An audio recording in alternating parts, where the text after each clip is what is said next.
has decided for me. This is quite a predicament. I am just going to wait a little longer for someone to come, hopefully.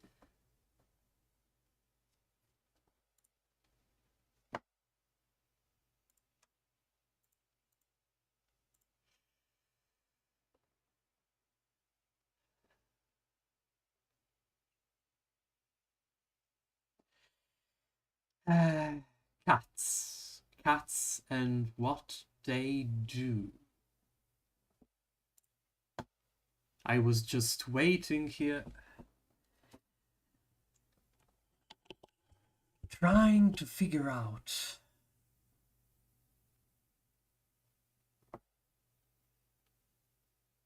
what to do, what to do.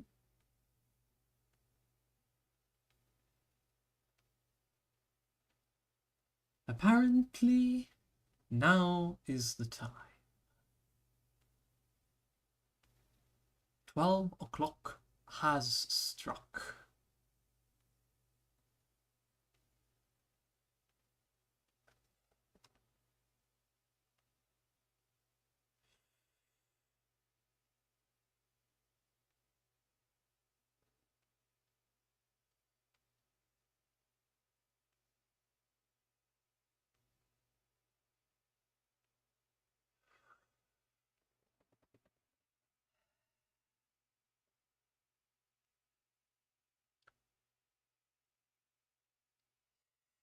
In the meantime, while I await for everyone, if there will even be anyone,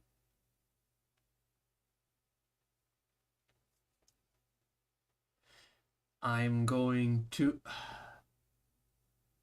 gently pet the cat that made the stream start by accident. No, absolutely. Please don't be afraid of anything. Ah, no, he's willing to leave. No, he's not.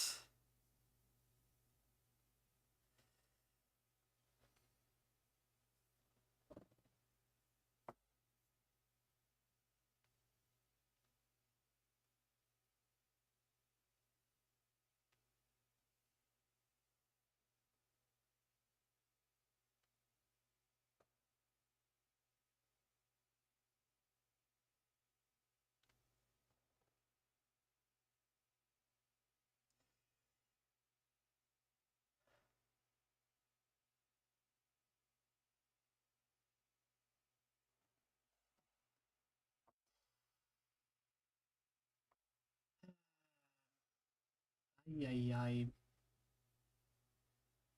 Nobody's here.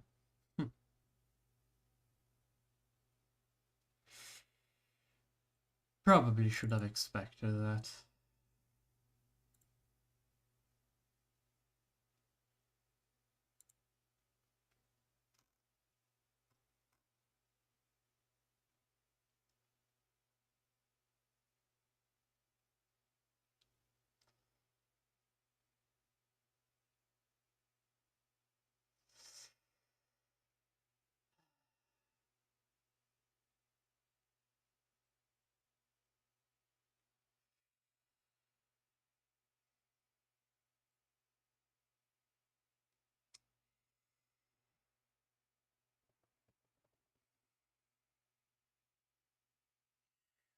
What to do, what to do. In the meantime, I probably am going to wait around 10 minutes, and if nobody's coming, I'm going to start regardless, because again, you have all the freedom to watch it afterwards if you have nothing better to do. I am going to present the cat.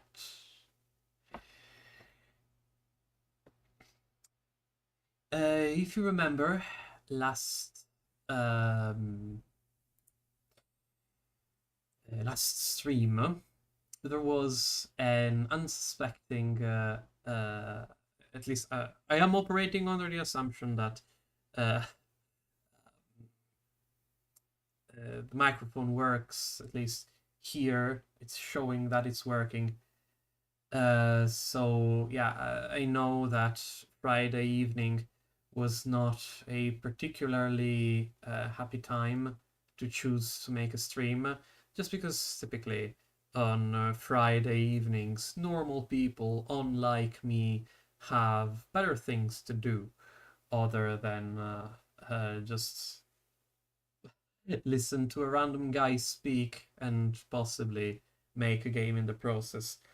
Um, Last time there was a very there was an unsuspecting entry from René. If you remember the black cat, there was a black cat last stream that unsuspectingly made it here, and these you are not able to see him, but it's here. This is his brother. We call him Zeno. Uh, from a popular, not really popular. It's a um,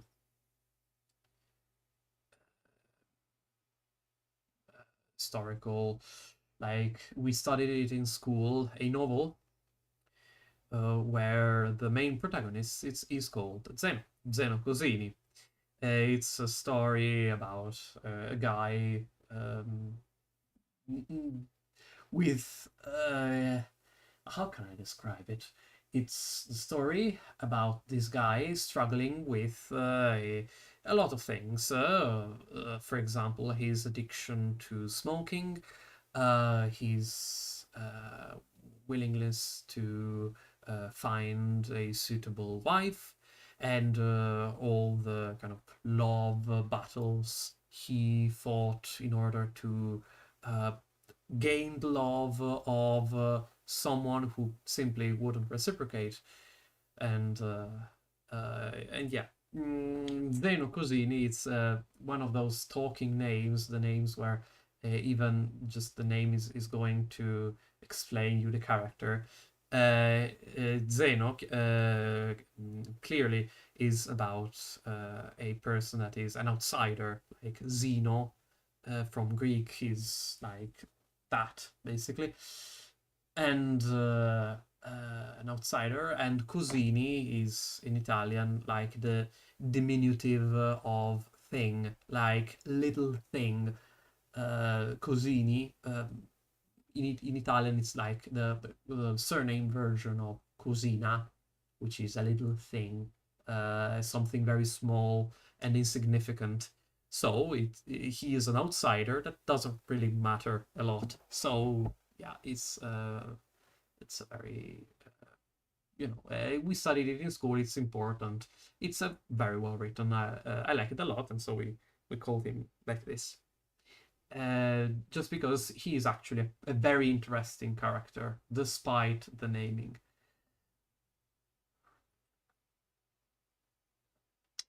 Chamomile, of course. Uh, Honey, if you were wondering about what I like to use as a sweetener. And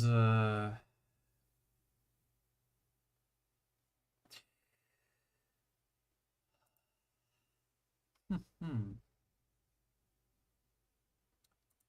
hmm, hmm, hmm. Nobody is here. Well, I had planned it for today, right? I'm having second thoughts. Like not really second thoughts. I'm having like I'm second guessing myself. That's what I wanted to say. Uh, no, scheduled for 10 p.m. not 10 a.m. That's I made that mistake more than once. Ask me why I know. October 17th. That's today.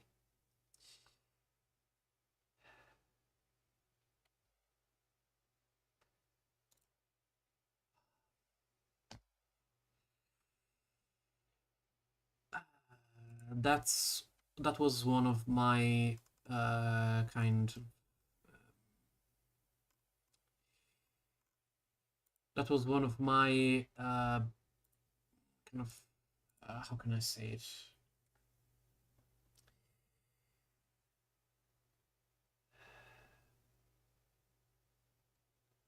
When I was making that post on Itch.io, I was starting to second guess myself, saying, well, maybe on Friday evening people have better things to do than just listen to a random person speak. That's the first thing I thought when I decided to make this, when I decided uh, to do this stream. That's the first thing that came to mind. Like, why would anyone join? It's not like in the middle of the week where there's nothing really happening. So I guess that was a problem I anticipated.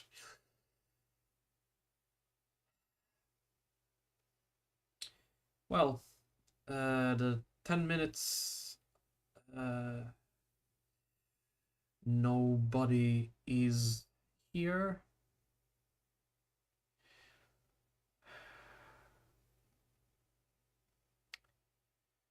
Well, well, well.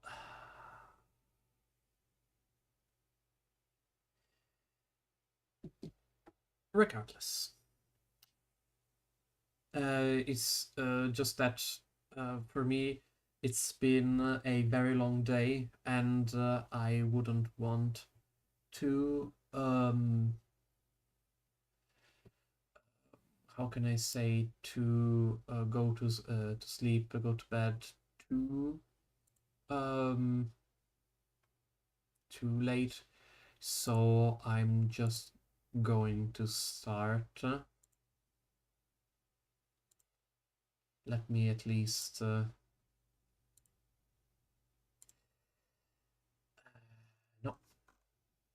absolutely nothing. Well, I guess that about does it.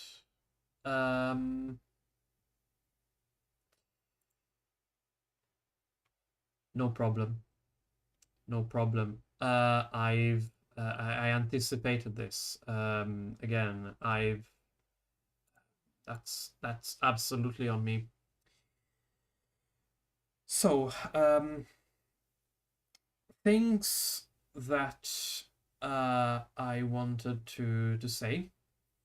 Of course, again, you will absolutely be able to listen to it afterwards. There is absolutely no shame in it. Again, as I'm saying, that's on me for choosing this date. The problem is that every other date, every other kind of day of the week is a bit problematic for me now for reasons that I will come to say later. So, first and foremost, I have my very neatly written down notes for what I wanted to say. Then we will hopefully start. Please excuse me just 1 second. The cat wants to go outside.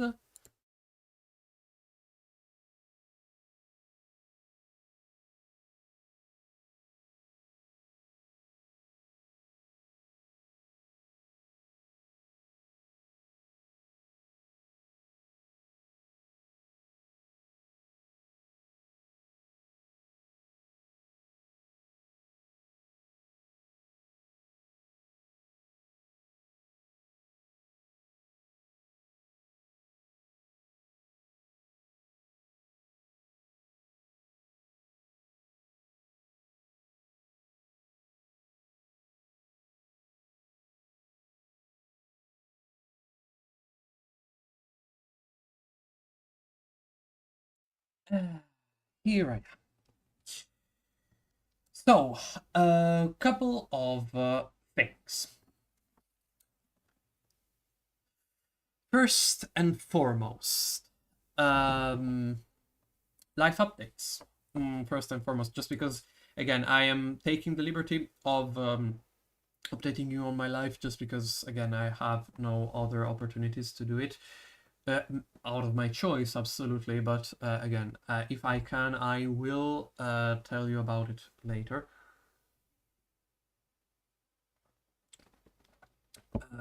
I have finally ended all of my exams. I have finally been able to end everything, to like take all of my classes, to end all of my exams. The only thing that is left for me to do is to write my thesis, my master's degree thesis. The problem is that I have to write my master's degree thesis, so that is a bit of an undertaking, to say the least.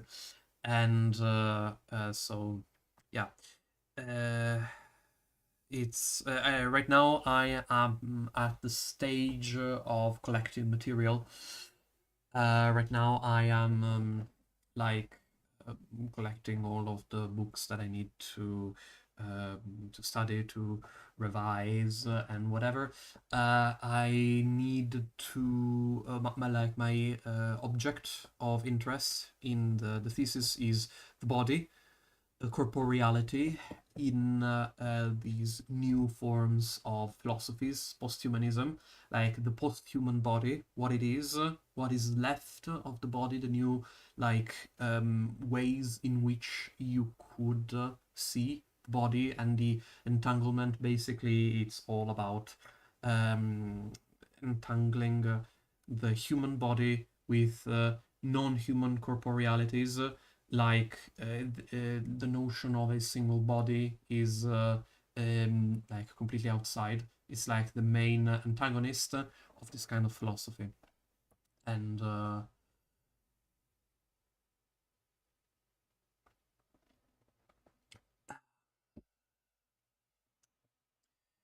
like again, I am third guessing myself because I saw a couple of people earlier, like going in and out of waiting in not really queue. It's more like a waiting for the video to start, and then now that the time has come, nobody's here. I'm like third guessing myself because that's very weird.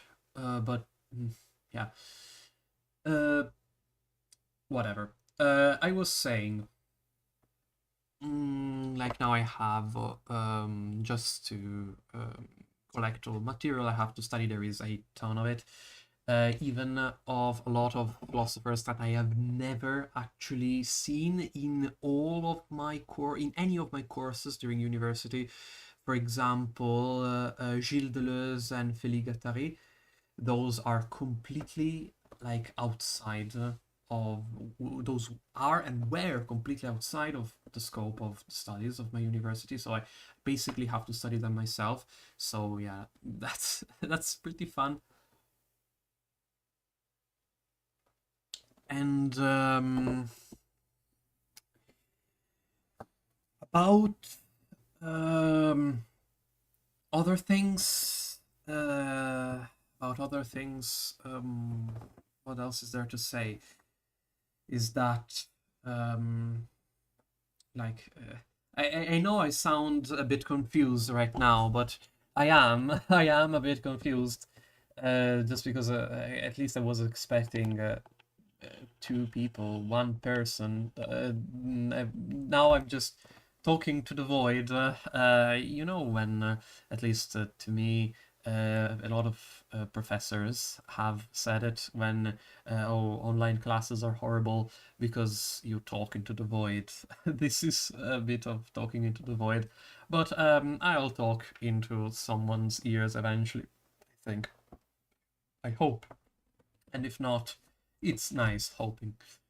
Um, Another thing I wanted to say is that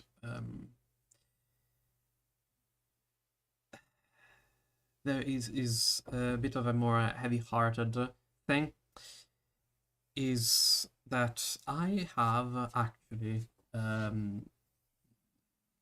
started two part-time jobs as a teacher of philosophy. I love teaching. Teaching is what I hope my career to be in the future when I complete my master's degree, and even like my master's degree, what it feels like uh, to end like a whole journey that started when I was 6 years old, and to like finally be at the very end of it, like being at the ending of like my studies. I know there's the PhD, but I don't think I want to do a PhD. I don't know. I don't think I have to think about it. Mainly what like the spaces in this part of philosophy is like in PhDs and degrees. And I know that this part of philosophy that I am specializing in is very new, very probably mostly very Italian. Like there are a lot of Italians writing, Italian philosophers writing about them. If you like, there is Marchesini, Rossi Braidotti. There is a lot of like Italian people working on this. So yeah, I'm like entering into a field that is no, sorry. Uh, Excuse me. Um, I was like, there was a notification. I said, "Oh no, it's stopped working. Everything stopped working. Go panic." Sorry, I'm getting sidetracked again. I was saying like this is that is the point that makes me decide whether I want to do a PhD or not.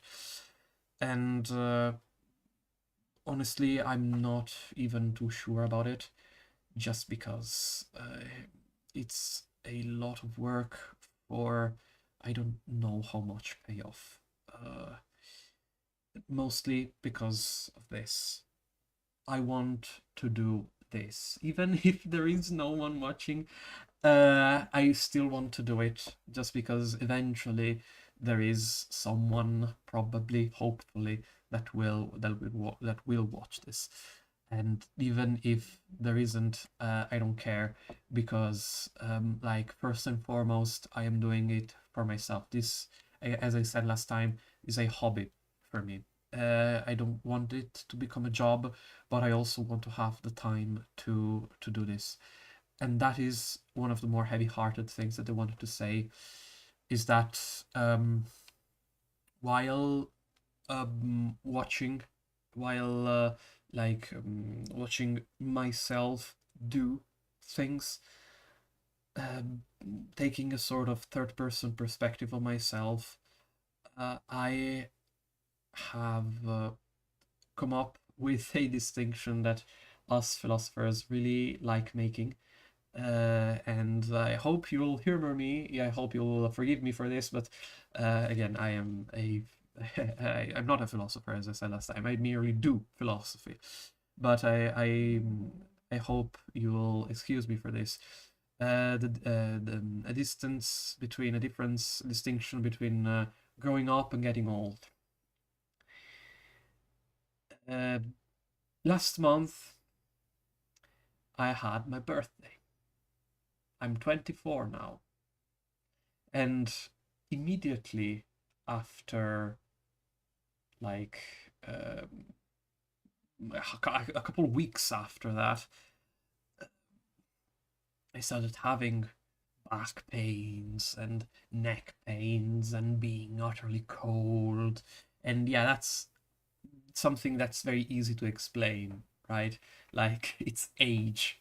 Pure and simple age. Like, I'm not old, absolutely not, but I'm getting old, and I hope to get old. Absolutely, I don't want to be a on one of those what do they call them? The cursed poets. The cursed poets. The whole generation of romantic poets that just died at an extremely young age. I don't want to be them.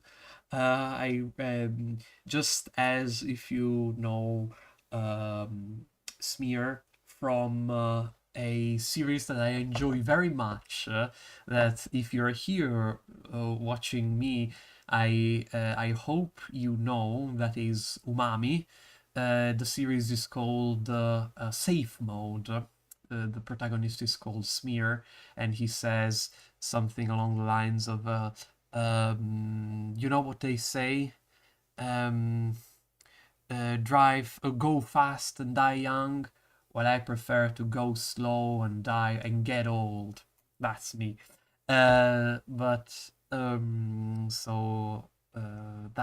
it, and that's easy to explain. Getting old. What is a lot less easy to explain is growing up. Uh, with these two part-time jobs, I teach philosophy and English literature. I feel myself like not having enough time to be myself with this, and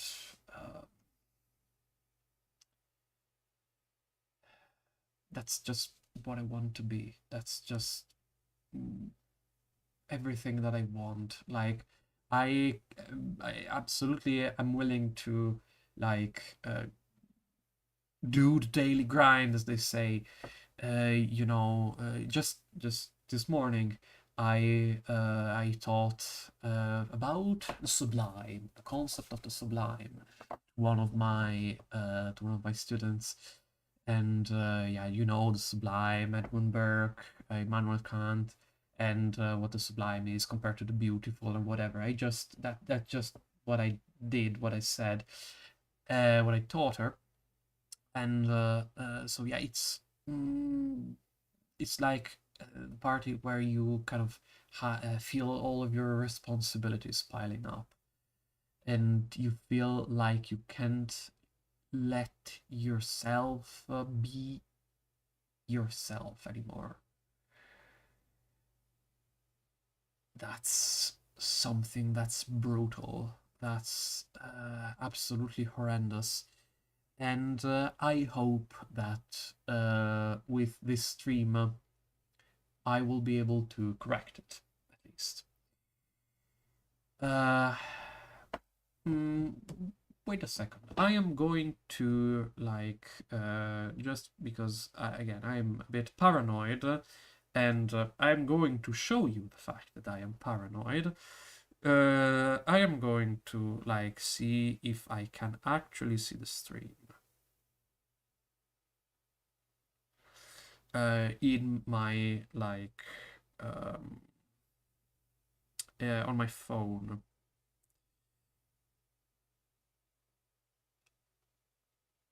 Aha, I can. So yeah. No, sorry. Excuse me. Again, I am just incredibly. That's not saying anything about anyone. It's just that I'm paranoid.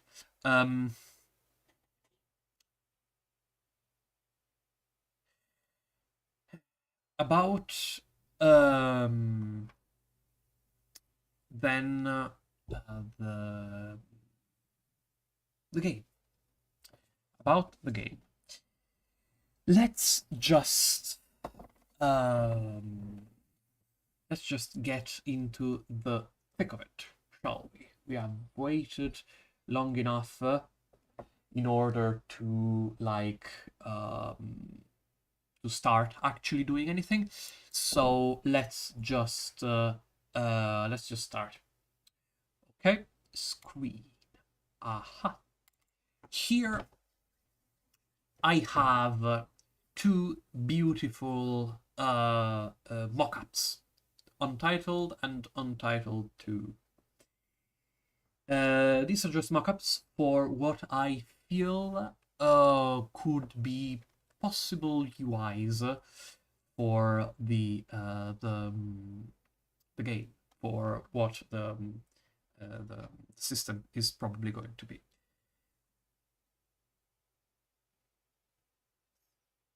I am looking at this and I laugh because I know what's inside it. You can't see it. You can't see it. Yes. Yes. This is one of them. The other is this. Uh, I don't really know which one is better. I think this one might be slightly better. Um, okay, let me explain what I mean. These clock hand looking things, this is supposed to be the health points, also known as immanence, and this is supposed to be the MP, like the magic points, also known as transcendence. This is going to be the like status effects and whatnot. Here I hope to implement a couple of things that could spice up our like pure simple turn-based RPG game. So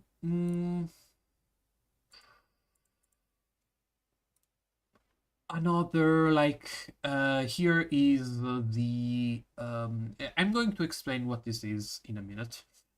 First, let me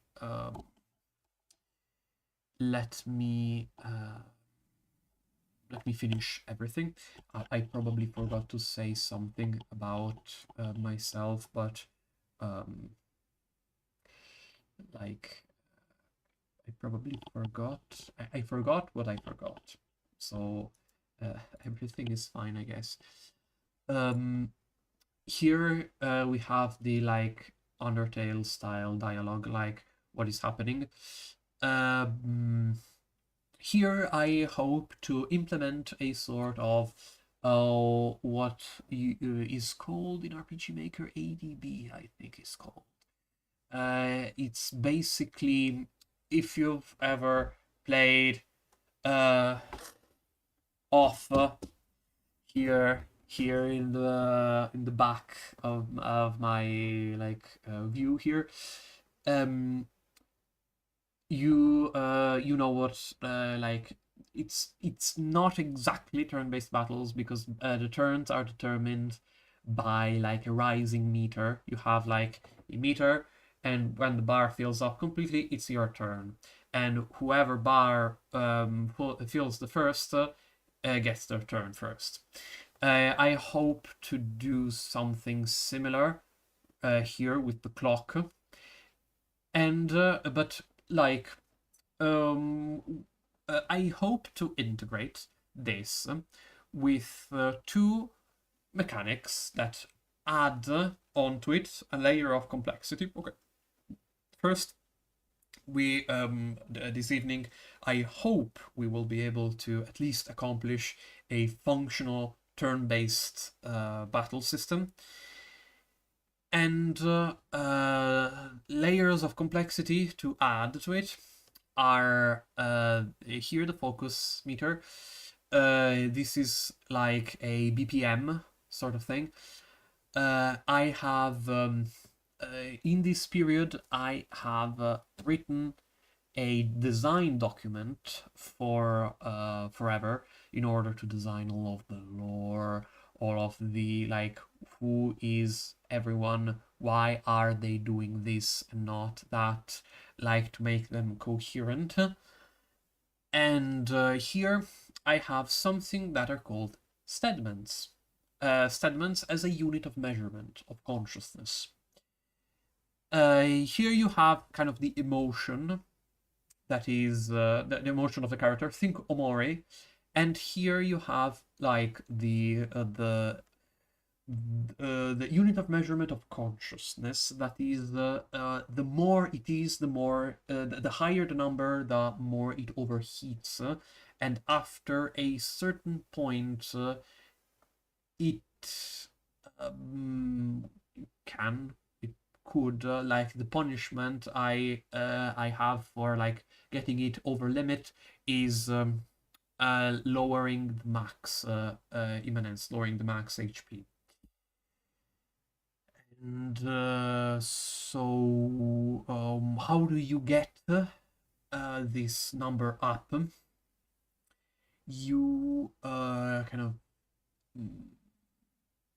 you make your turn.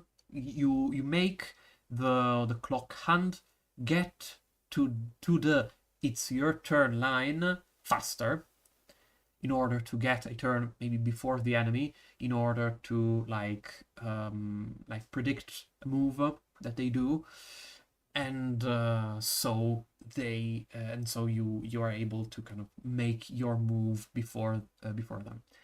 And here you have all the different like sections of your soul. This is again a crude depiction of her soul, of she. And here you have like the outer layer uses it, and the more inner layer uses or is bound to defend, and then attack, and then skill, and then whatever. Like this is again all speculative. Let's see where we are. So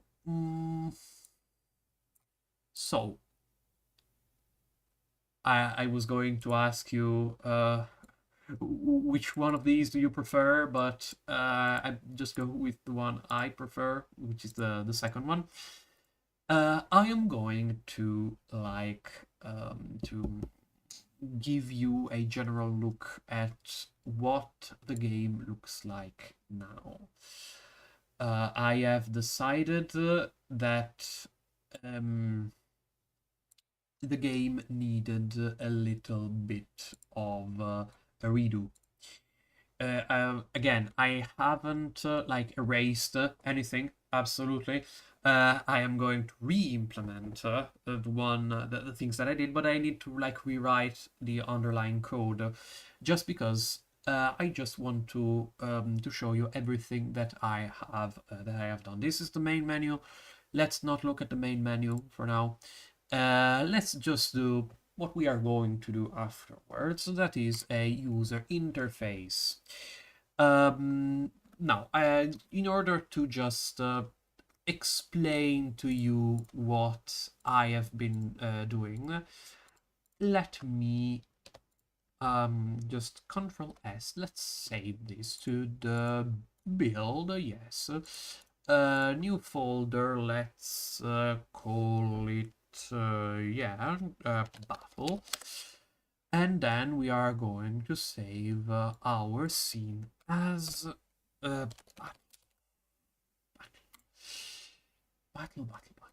So control battle. Okay. Now this is an absolutely empty scene. There is absolutely nothing here. Okay. If I hit play, absolutely nothing is going to come up. But that doesn't mean that there is nothing under the hood happening. Here you can see remote, everything that is happening. This is a whole lot of nothing to be happening. All of maybe if I can, all of this is a whole lot of nothing to be happening. So I'm going to like explain to you what now live on your channel. No, what are you doing? I'm going to explain what's happening here. Data manager. What is the data manager? Data manager, I'm going to go here and say autoload, here is a whole lot of nothing. This is not technically autoload, but this is everything that is in this folder here is mostly what's happening here. First and foremost, data manager, the first thing I did and the first thing that I want you to show, just because it's it's what we will be interacting with the most here. The data manager is a node, a simple node. It has no actual representation in the game other than as a node. Its job is to store data. You have the save manager, saves data. This handles saving and loading. Even before like finishing the game, I have already made a save system that works and is flexible. This for me is an incredible achievement.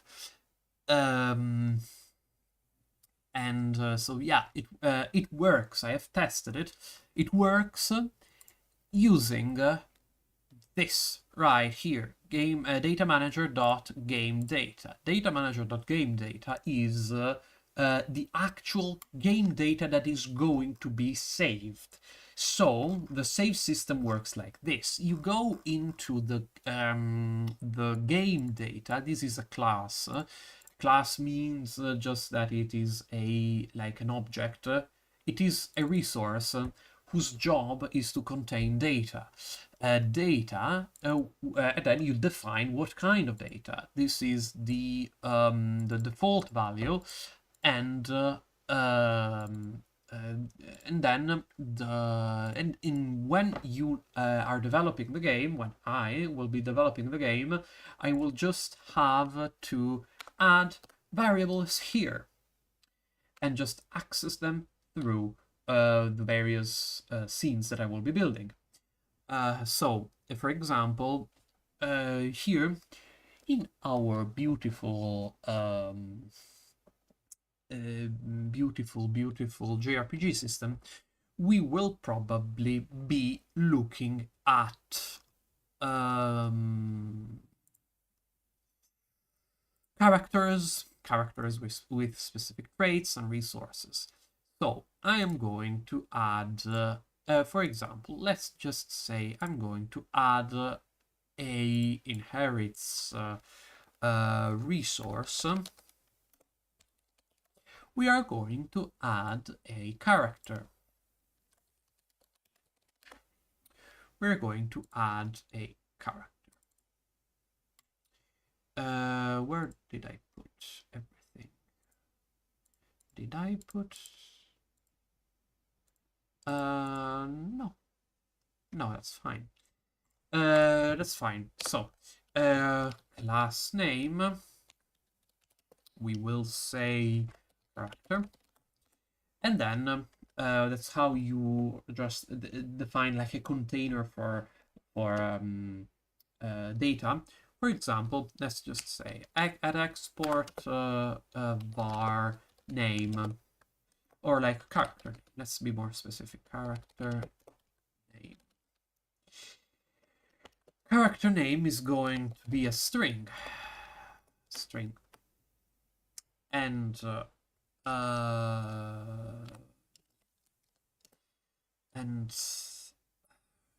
I'm getting tired already. And then let's say character name. Let's say character portrait. Portrait that is it's going to be a texture 2D. And then let's say at export bar, let's say these are the things that we will be interacting with. We can say, for example, max IMM for max immanence, and let's say it's going to be an integer, for example 100, and let's duplicate this and just say max DRS. Therefore, max transcendence. What's happening?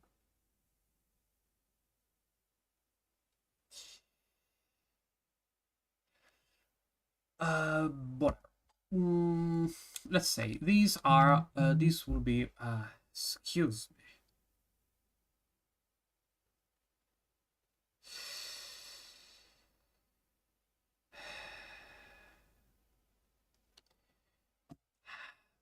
Technical problems are happening in another side of the world, also known as this house. Apparently, they cannot wait.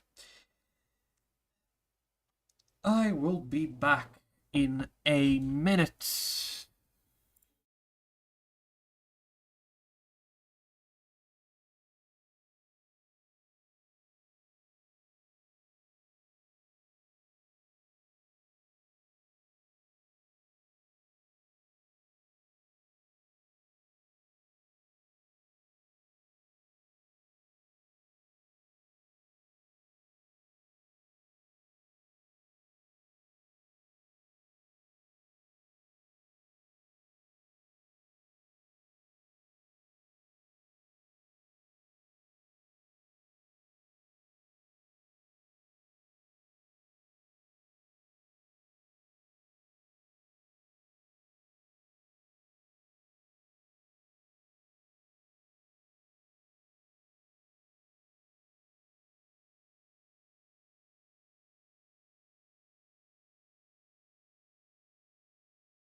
Excuse me. Now,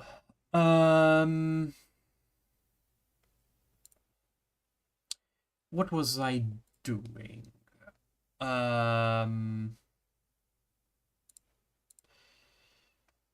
What was I doing? So here we have our characteristics for the character. Oh, we can edit them however we want. For example, an export. Let's add IMM for our current HP, for our current health in 100, and then we will add DRS for our current transcendence, for our current MP. This is a character.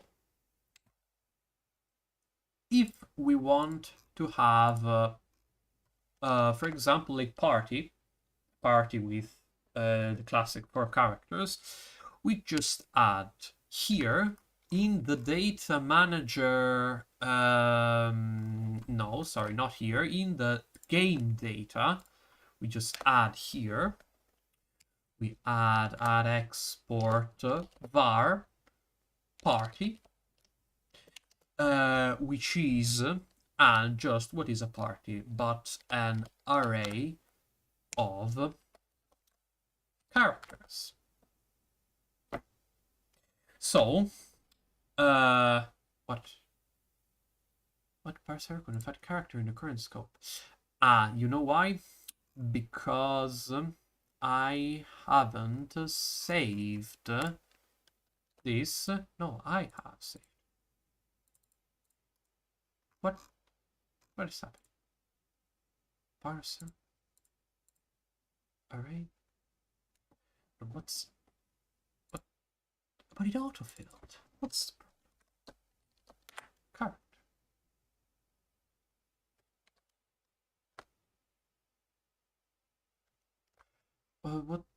What's the problem? I couldn't find character in the current scope.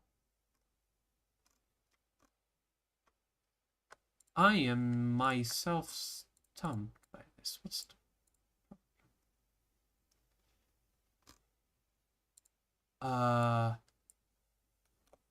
if I say character,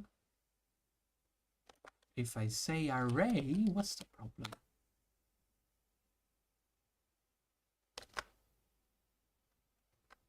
I think this guy is just confused because here it says, because the game was running. Stupid. So now the array character should work fine. So we have an array of characters.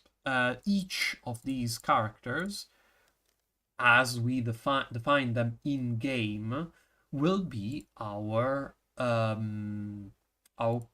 games, our parties for the game, and they will be saved by the save manager. The save manager takes the data manager.game data, this thing here. Okay, first let me explain how it works. So this is more than anything a template. You get this template of what matters. Then you... Oh, hi. Hi, finally. There is someone. Finally.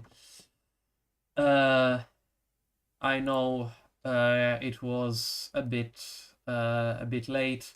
It was a bit weird to do a stream on Friday evening, but whatever. I figured there wouldn't be many people. So at least, nevertheless, thank you for being here. I was just explaining, for posterity's sake, how my system for saving works, and so that we can start to build actually a JRPG. That is the plan for the evening, to build a battle system, for a JRPG style battle system. So I was saying, you have that's what we will be interacting mainly this evening. These because it's here. These are the things that matters. All of these at export var, all of these are the variables that are going to go into actual save files. Because what is happening here is that this is the blueprint. When the game starts, here the data manager that I have made is going to take the game data, this thing right here, and make a new one.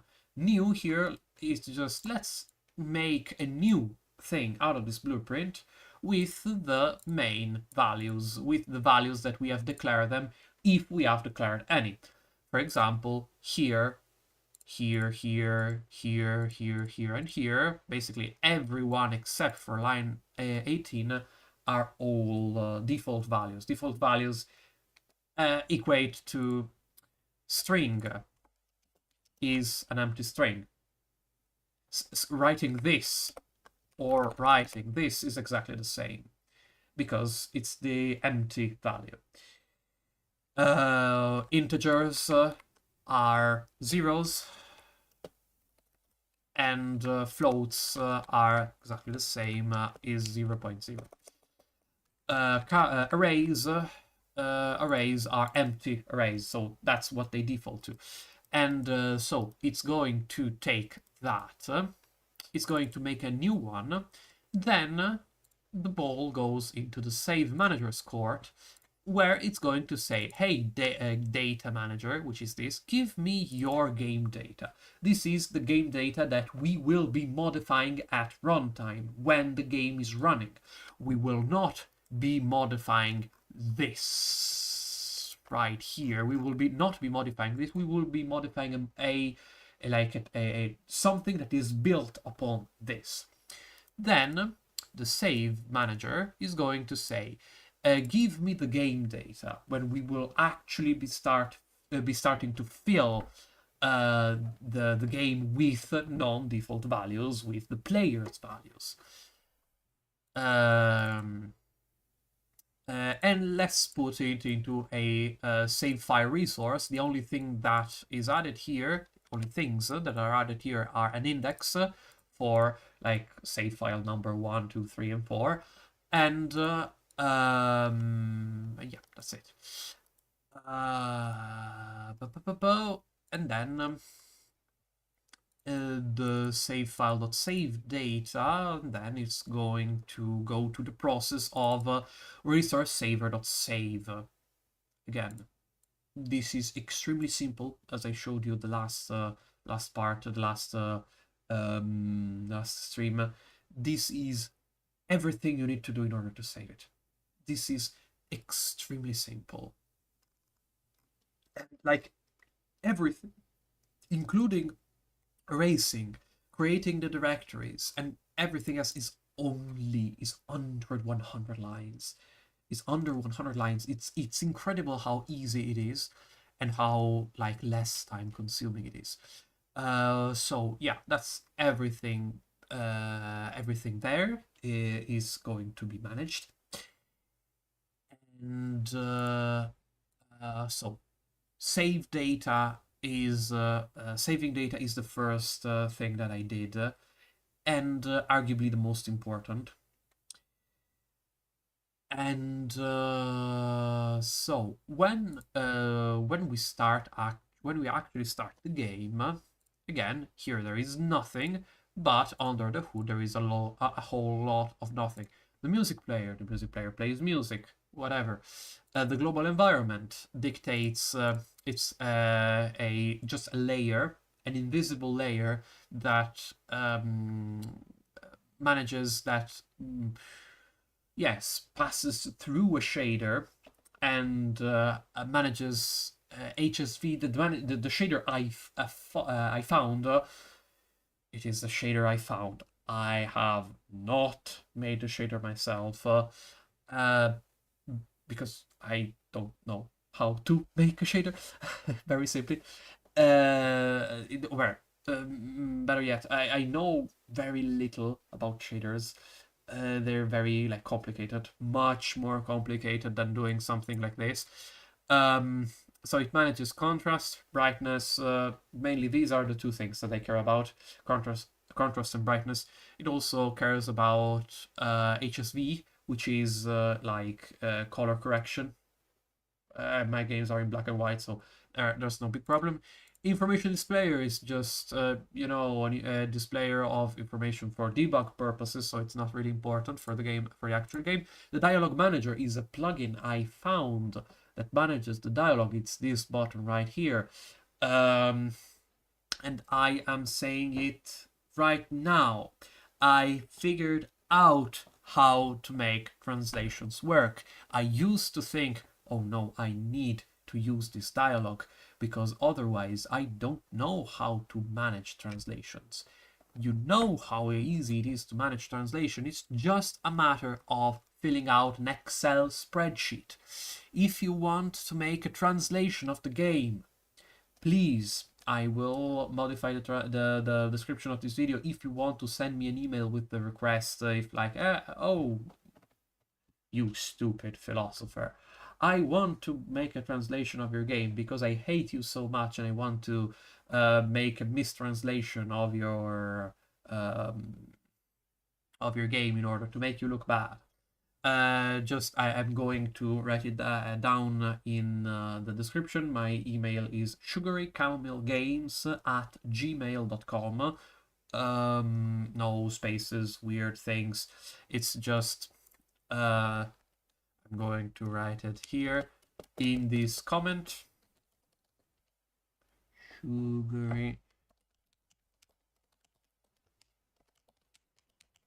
sugarycamomillgames@gmail.com if you want to send me an email or whatever. I'm going to show you how easy it is to translate. In fact, I've started doing some of it myself. Sorry if I sound a bit under the weather, but I really am a bit under the weather. I'm not sick, but I'm starting to be sick. So that's fun, isn't it? So, translations. This is a CSV file. What's happening? I hate you, Windows.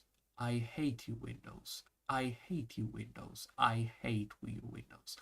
This is a CSV file. You know what a CSV file is? It is a comma separated variables, I think it stands for.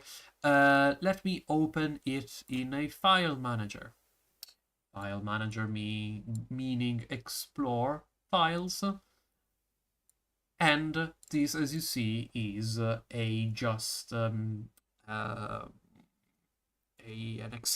Excel document. Here I'm using LibreOffice that for whatever reason continuously asks me to update, and it's broken because it keeps asking me to update. Whatever. I've had problems with it in the past. Yes, I have had, but it's a problem with LibreOffice. It gives you a lot more problems on Windows than on Linux. So you have this is the file. This is everything you need to worry about. The keys. Keys stands for the game. For example, in the main menu, is going to look for text.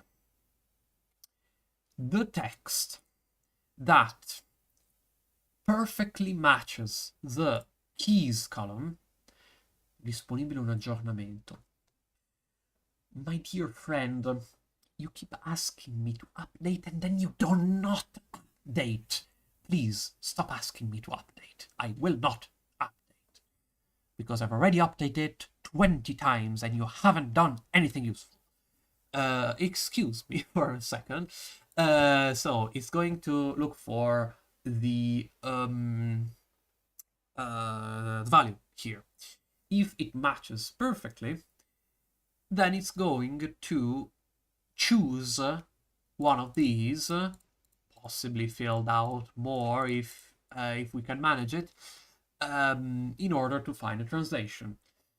These column and these column are coincide simply because these I want to be these I want this to be the default value, and I want English to be the default value, because otherwise it will simply display the key value. And if like the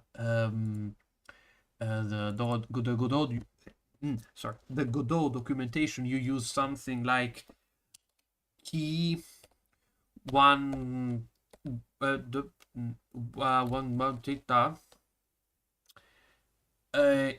the game, if like your computer is in a language that it does not understand, it's going to display this very thing. This doesn't look very good, doesn't it?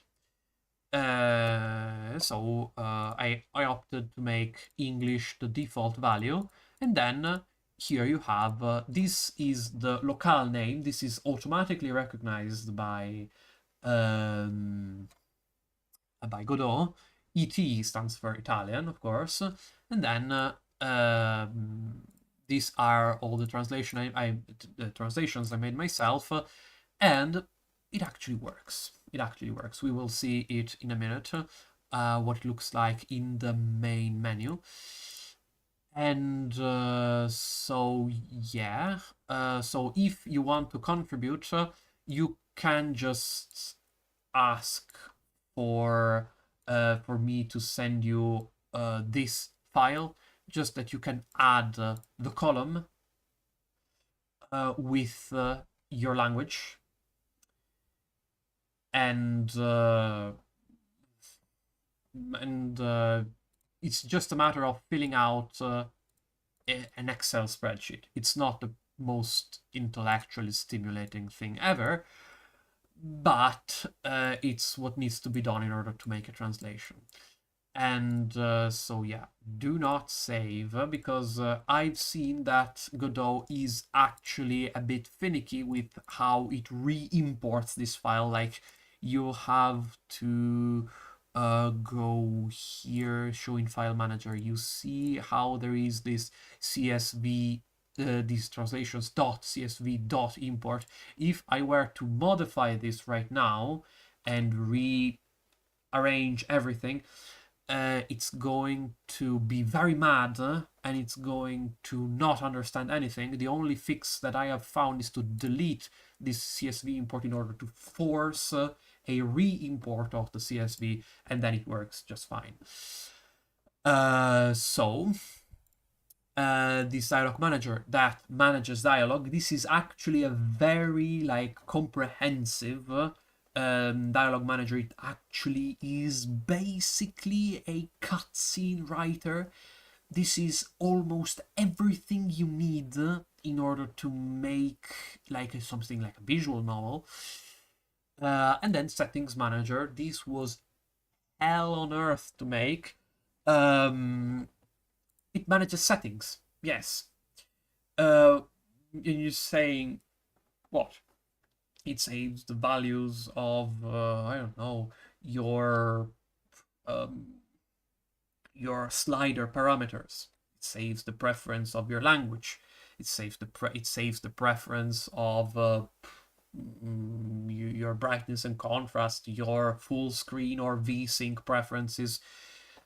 It's useful to have. It's very useful to have, just because you set your settings once, and then every time you restart the game afterwards, it's going to load the settings that you set once. Yes. What's the problem? The problem was the inputs. Here it also saves the remappable inputs that you set. It was difficult to make. In fact, I'm not going to spend too much time on it, because we already are 1 hour in and we haven't done anything much. I'm just trying to explain to you what's happening.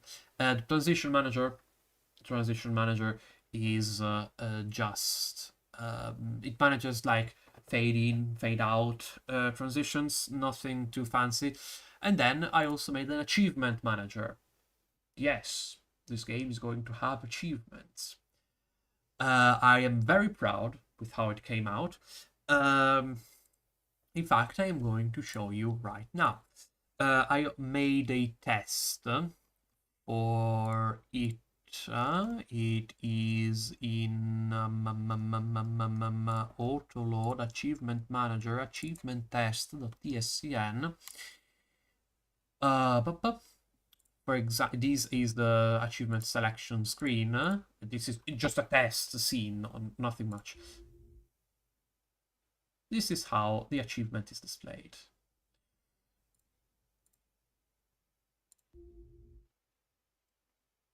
I really like how it works. I really like the animation. And it also saves your achievements as well, just as you would expect it to. But yeah, so I have 3 set of files that the game loads, that the game is able to load. The save file for the actual game progression, the settings for the settings you set, because that's usually what you do with settings, and the achievements that you unlocked, that are going to be as achievements usually are, save file independent. So they need to be on, they cannot be linked to the save file. Um, so, now for the main menu, I really, really liked with how the main menu is like. Please tell me if it is too loud. I learned from my mistakes, and I set the volume to be extremely less loud, to be extremely to be a lot less, like a third of what it used to be, and so tell me if there is anything out of place. Um, this is the revamped menu. I really like how it came out. I spent a monstrous amount of time. This is basically everything I've been working on. This is extremely complex. Everything works except for the new button, because there is not a game to go to yet. Again, I still have to port everything that I have done in the other version of Forever here, just because, again, you see the amount of background work that's been done here. Like, I've changed basically how the game is managed, and so like dialogues as they worked in Forever cannot work here. Even like in something like translations are completely impossible in a game like that. I'm going to restart the game because the new game deactivates these buttons. So you see the effect, you know it, you love it. Load the save files. Save files work. These empty files here are going to be filled up with something akin to this. When it finds an actual save file, now here it's going to say empty file because there are no save files to be loaded. So it detects that there is no save files, that there are no save files, excuse me. So again, another thing that I haven't talked about is that it actually is able to track the playtime. Of course, 24 hours is not I don't plan to make a game that an RPG that lasts for 24 hours. I don't think I would be able to do it on my own. So I also love the animations. I think they're great. And then the settings.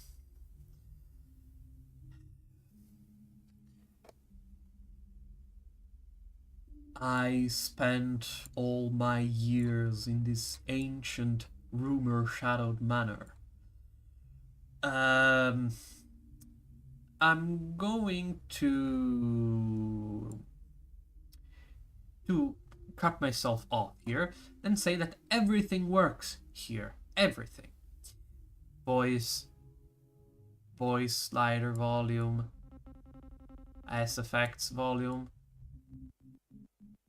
music volume, master volume, of course. Contrast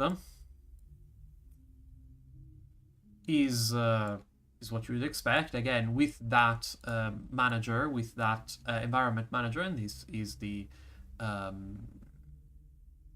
whatchamacallit, the brightness slider.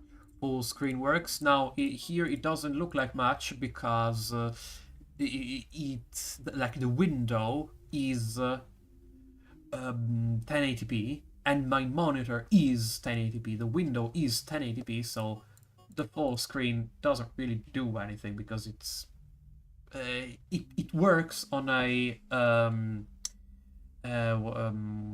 it works on a screen that is less that is like greater than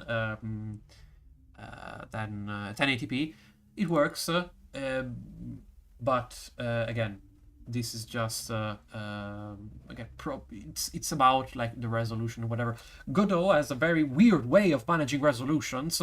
Here you're not seeing the resolution slider because I wasn't able to manage the resolution, because Godot doesn't work like your like average game engine where you say, hey, I want the resolution of the game to be this number. No, because Godot is very nuanced and it manages Windows very well, and so there is no need for a resolution slider. Who cares about resolution sliders?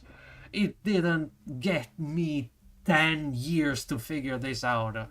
My god, Godot is incredible. Godot documentation is great. And then the language.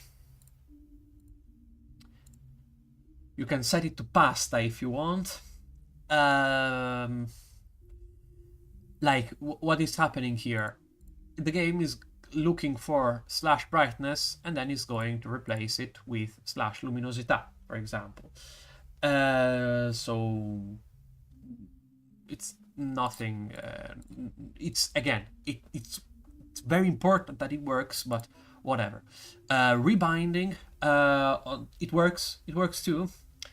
It was weird to do just because I had to interact with a whole system that is you know, not very I don't know, maybe it's because I've never actually seen it used in like tutorials or whatever, but I just managed just not really copy pasted, I just followed along a tutorial, and it works. It rebinds controls. It's a bit rudimentary because it actually erases every single bind, every single other bind that you said for this action. This is a problem, for example, with controllers. Like, this works if you're planning to use only keyboard. It still does work. This is not the thing that took me the most time to make in this menu. The thing that took me the most time is this. Why are you not working? You're supposed to be working. Why are you doing this to me? What is this stuff? Are you seeing this? There is a square in the center of the screen. This is a bug I've never seen. Let's add it to the list. Let's make... I have... Here I am again. Hello. Hi. How are you? I have bought a block of notes. I am going to use this to list all of the bugs that I find, and this bug is going to be called a mysterious white box. Incredible definition. So what it's supposed to do is this.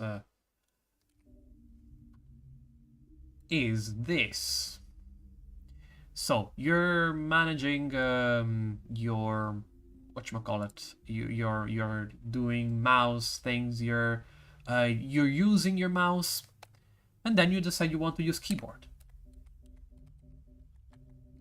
This thing is going to show up, let's hope, and then you're able to navigate it using only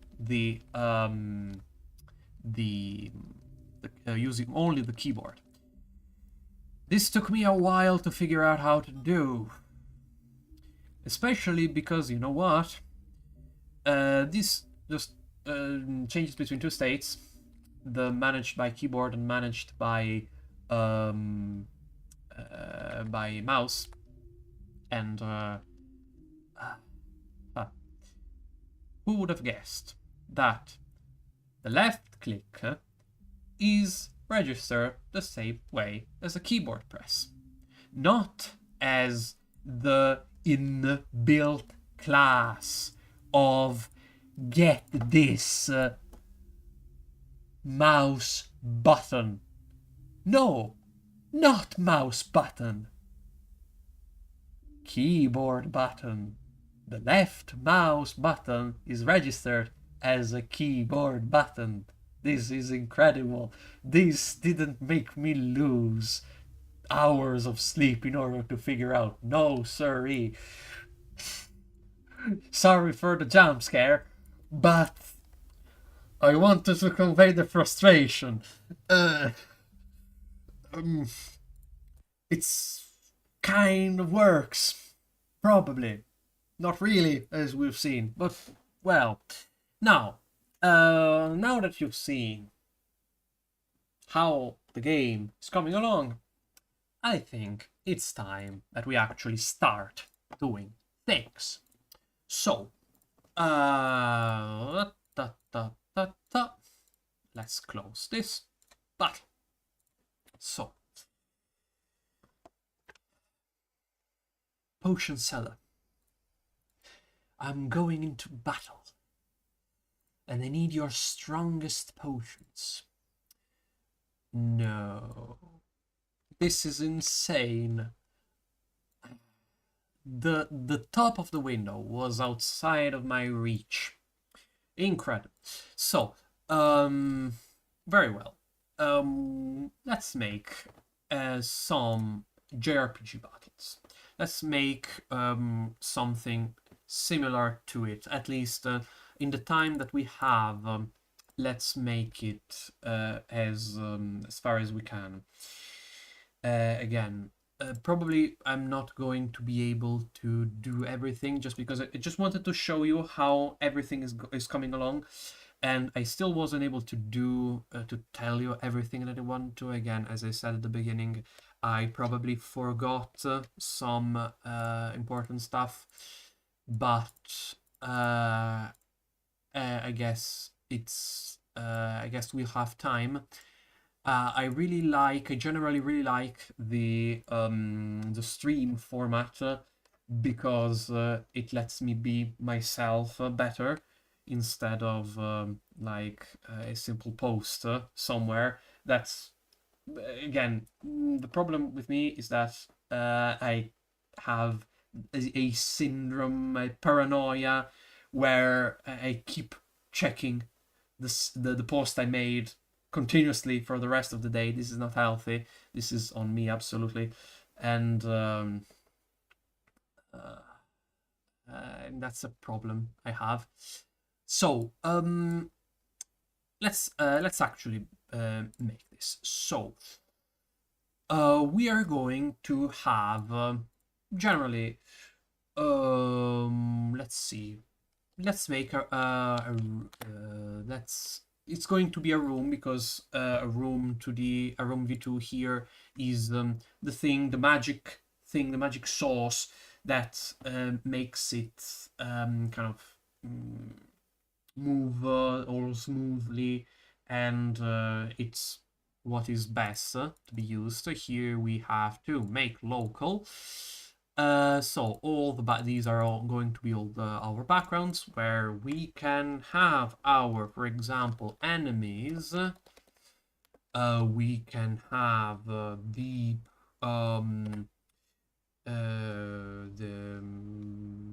let's say various doodads, various things. Then we can have the actual battle UI, and then we can have, for example, the backgrounds. So to prove to you how this works, I am going to be using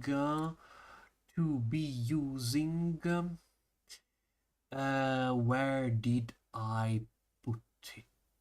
Where did I put it? excuse me for just a second while I rummage through my files in order to find, do I have any here in the images? Achievements, no. Dialogues, no. Sprites, no. Portraits, no. Here I created the folder of the parallaxes, but there is nothing inside it. So let's see. I'm going to the folder for the other game, the other version of Forever. I'm going to go to source. I'm going to go to images. I'm going to go to 2D dioramas, backgrounds, and no, this is not it. I'm going to no. 2D sprite work, probably. Tile sets, parallaxes. Let's try something. Yes, this is. Please, this is just for like a test. This is horrible. I know it. But this is going to be a fine. Whatchamacallit, a fine starting point. We'll set the visibility a bit low, and we have our backgrounds. This is going way too freely. Let's turn the mount a lot because this works up in the opposite as you would imagine. So more of that means less sway. Okay, this is a problem I have with the system I've made. The problem being that I can't really understand where to put it. It's just going to have to be trial and error. Whatever, this works. Fine. Let's put an enemy. Let's put an enemy, he said.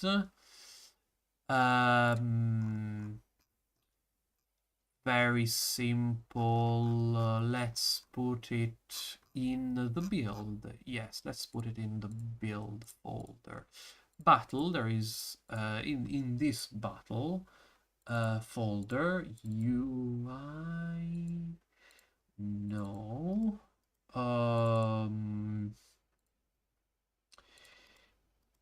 Let's put, I don't know where I put the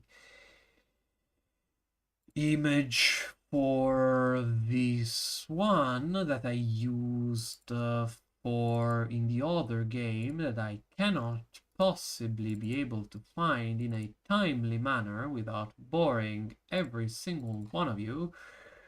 So instead of rummaging through the files like madman, I'm just going to use this clock. I don't care. I'm going to use this clock, he said, and then proceeded not to use it. Very well. So this is going to be in the enemies. In the enemies folder. Texture. Why is it? Because it's supposed to be below. Because upper means below. So this is going to be our enemy. For example, so what is an enemy? An enemy is going to be a node. A node with which we will be able to write a script which will be called enemy party. Enemy party. The enemy party is going to have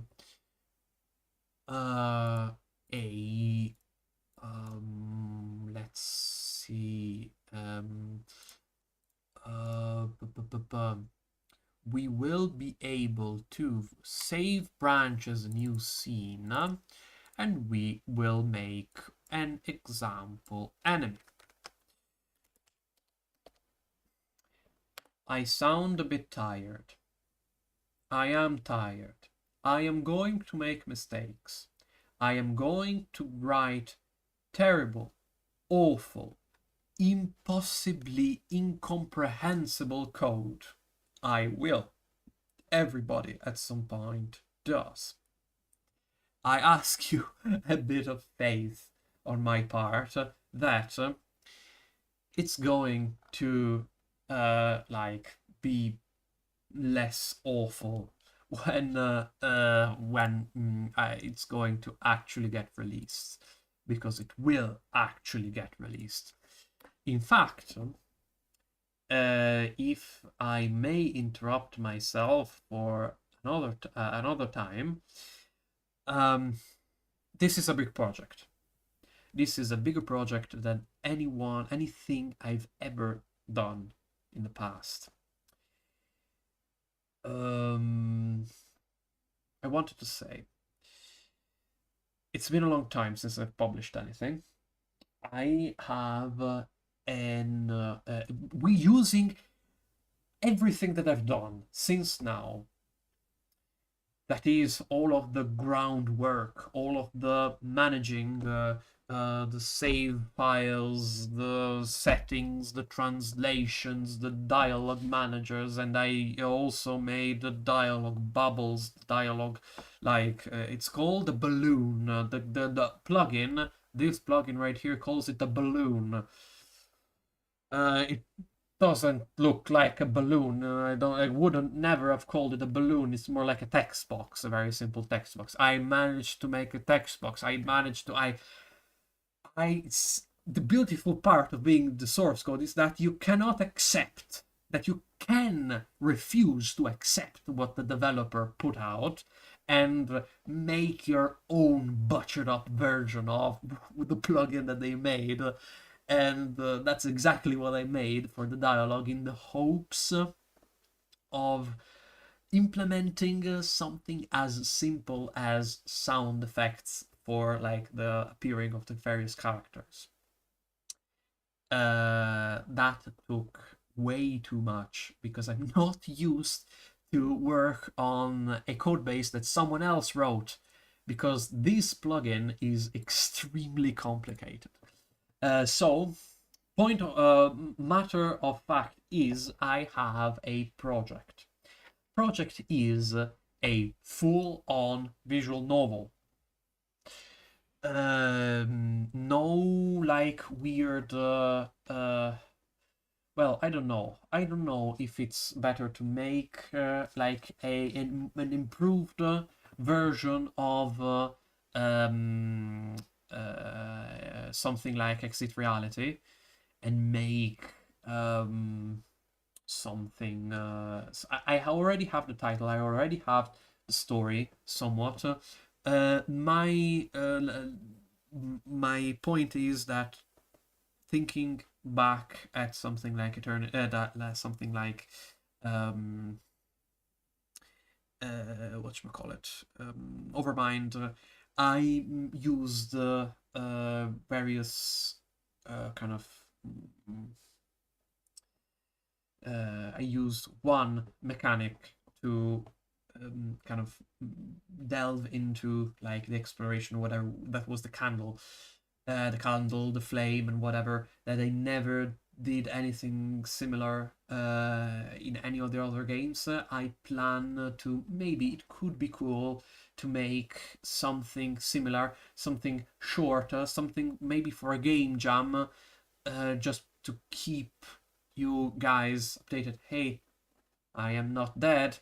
I'm still making games. I've been receiving a lot of comments. Hey, I am looking forwards. Sorry. I'm looking forward to your next projects. As if to say, hey, it's been a long time since you've published anything, and and probably it's just me. Absolutely, it's just me. But that's just my psychology. I am beating myself into the ground with not doing enough. The problem is, as I've said at the beginning, is that I've I don't have a lot of time to work on this. I really wish I had, but I don't. So um, um, I absolutely maybe again. The point is, this is a very big project. This is going to take a lot of time. Maybe something simpler, something with technology that I have already made could be cool. Just to make another adventure. Uh, to again maybe push the limits, not just of technicality, but of limits of game design. My limits of game design, like my ability to like cook up something worthwhile, something even a bit more mechanically complex. Sorry, I'm eating syllables because I'm very tired. I'm struggling to keep my eyes open. So we said um, we have our node. This node is our enemy party. We have our clock. This is going inside the enemy party. Now we see how to make a an enemy. This is what this will be our enemy. So well, no, you know what? Let's make another node, another very simple node, another base node, and let's make it the scene root. Never a good idea to make the scene root a sprite for like a scene or whatever. It's much more clean to just put something abstract like a node.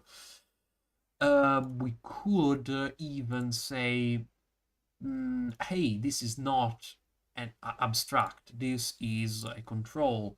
This could be like control. Control. What is a control? A control is a piece of UI, of user interface. It technically could qualify as a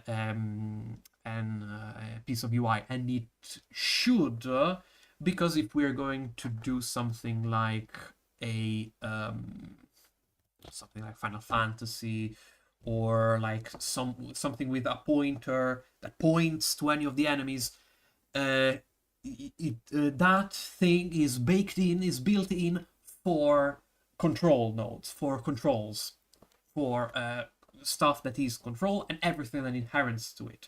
That is, example, buttons, panels, and texture rectangles, and whatever. So we're going to make our enemy. Very well. Attach a script of an enemy. Inherits from control. Set in battle. And we're going to say class name enemy. What is an enemy? An enemy is going to have a is going to have health, maybe if I can spell it correctly, it's going to be an int, let's say 100. And for now, if we are going to make the thing that the kind of ADB style turn-based system that I wanted to say, that I'm not going to finish today because I lost myself in chatter, as I usually do, and I am stupid for it. I am absolutely not forgiving myself for it.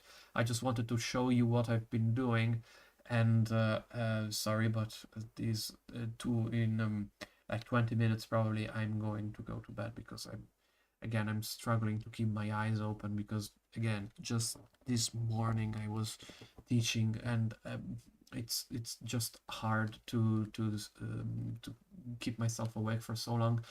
And then again, if we are going to make an ADB style system, we're going to need speed. Speed. Okay, this is the base case where it could be cool to use an export. It's called, I never remember how it's called, an export range from speed, whatever, 1 to, I don't know, 1.0. The 0.0 is important because otherwise it's going to interpret it as an integer. Instead, we want it to float, but not necessarily. We could interpret it here and we say it here float. From 1, let's say, to, it's arbitrary, it doesn't really matter, to 5. Okay, then we're going to set the step 0.1. It doesn't really matter too much. Floats, and then the base, it's going to be 1, I guess. This is going to make appear here a range. It's very cool because it's very easy to like debug and whatever. It's, again, with Godot, it's one of the best things is that you're able to give yourself the ability to give yourself a good UI as a developer. So this is what an enemy is going to be, but these are the characteristics of the enemy. For now, who cares? Okay, not really a sprite. Again, it would be better instead to say a text rectangle, just so that we have something that we can focus instead of an actual like sprite, so that it can like find rectangle. It can find rectangle and then indicate it with the same cursor that I used on the main menu. That is, again, I can reuse it. I should reuse it because it gives consistency, and it's not again out of complete. It saves developer time. And then let's just, who cares? This is just a test. We're going to give it. Okay, let's reload. Hopefully, it's going to be smaller. No, it's not. Please be slower. Sorry, not slower. I meant smaller. Again, I'm not talking too well. I am very tired again. Why isn't it? Isn't it smaller? It's going to be huge. It's going to be monstrous. It's horrible.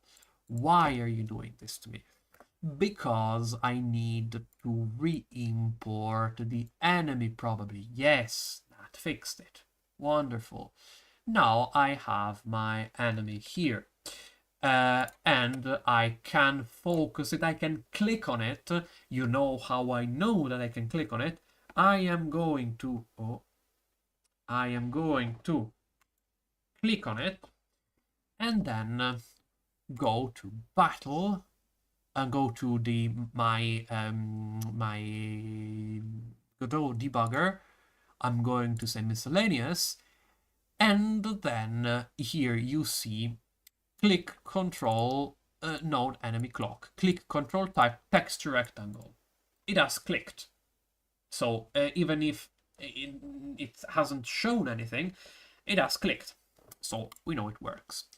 We have our enemy. Our enemy has our health. This is our enemy party, and we are going to have our enemy party. How can we say it? No, let's say enemy party. It's going to be an array.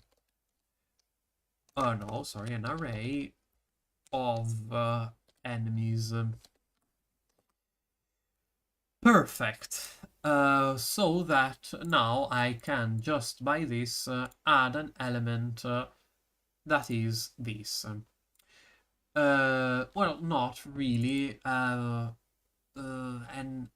enemy. What is an enemy? An enemy is it should be a TSCN.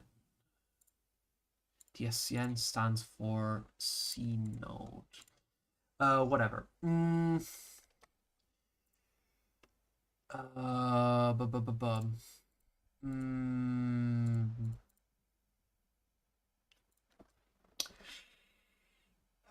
I am feeling myself be a lot like lose a lot of concentration very quickly.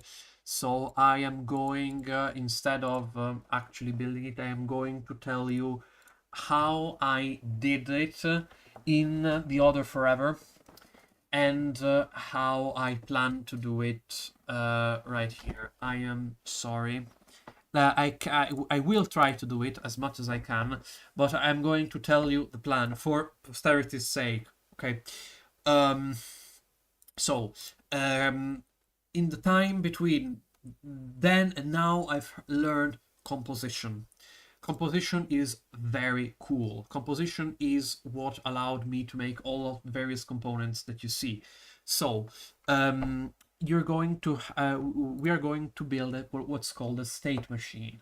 So what is a state machine? A state machine is one of the most important parts when making a game. It is basically just an if-else statement, but on steroids.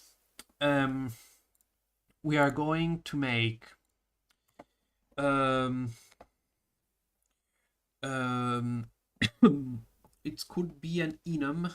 So we are going to make an enum, and an enum is basically but I never remember the syntax, which is this. Um, it is basically a dictionary where you have the name of what you want and then a number, a 0, 1, 2, 3, 4, etc. So, and in enum, in this case, we're going to this is the base controller of our state machine. What are we going to do? We are going to have a waiting for when it is neither the player nor the enemy's turn. We're going to have the enemy, and we're going to have the player's turns. And then we need the comma, because I always forget the commas. What is going to happen here is that we are going to write, I am going to write probably off camera. I could make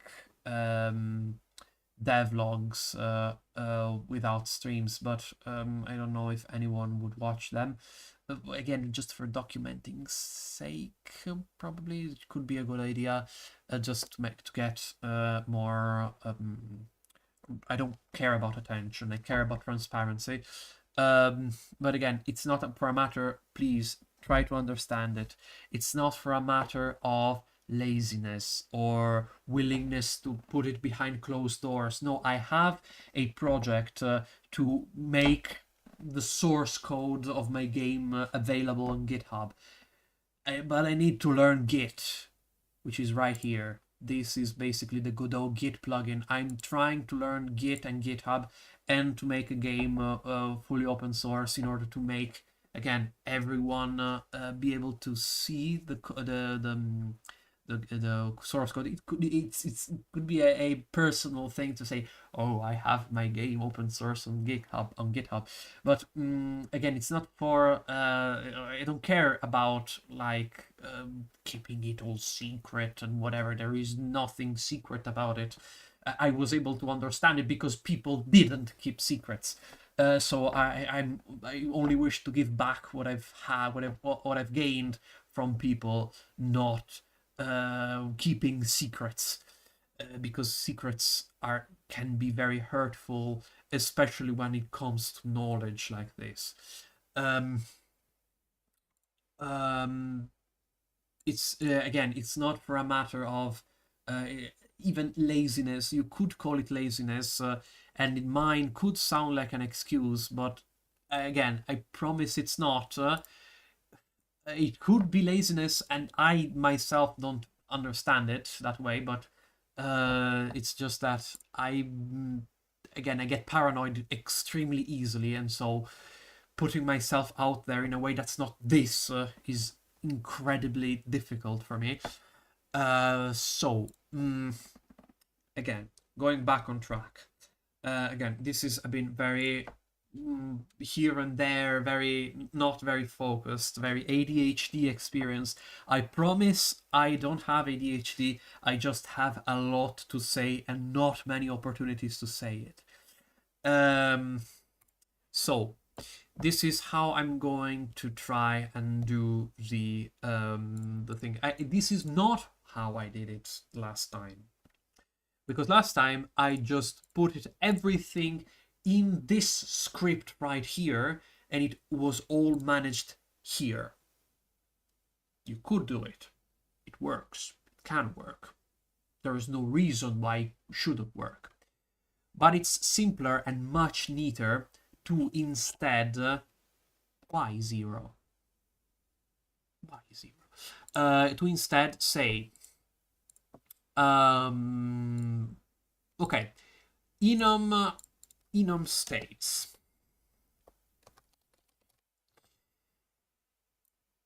If states and then var current state, which is going to be one of these. Okay, if and then we are going to say if states dot waiting do what is in do or process the script that is here. If it is an enemy's turn, do the script that is here, and do the script that is here if it's the player.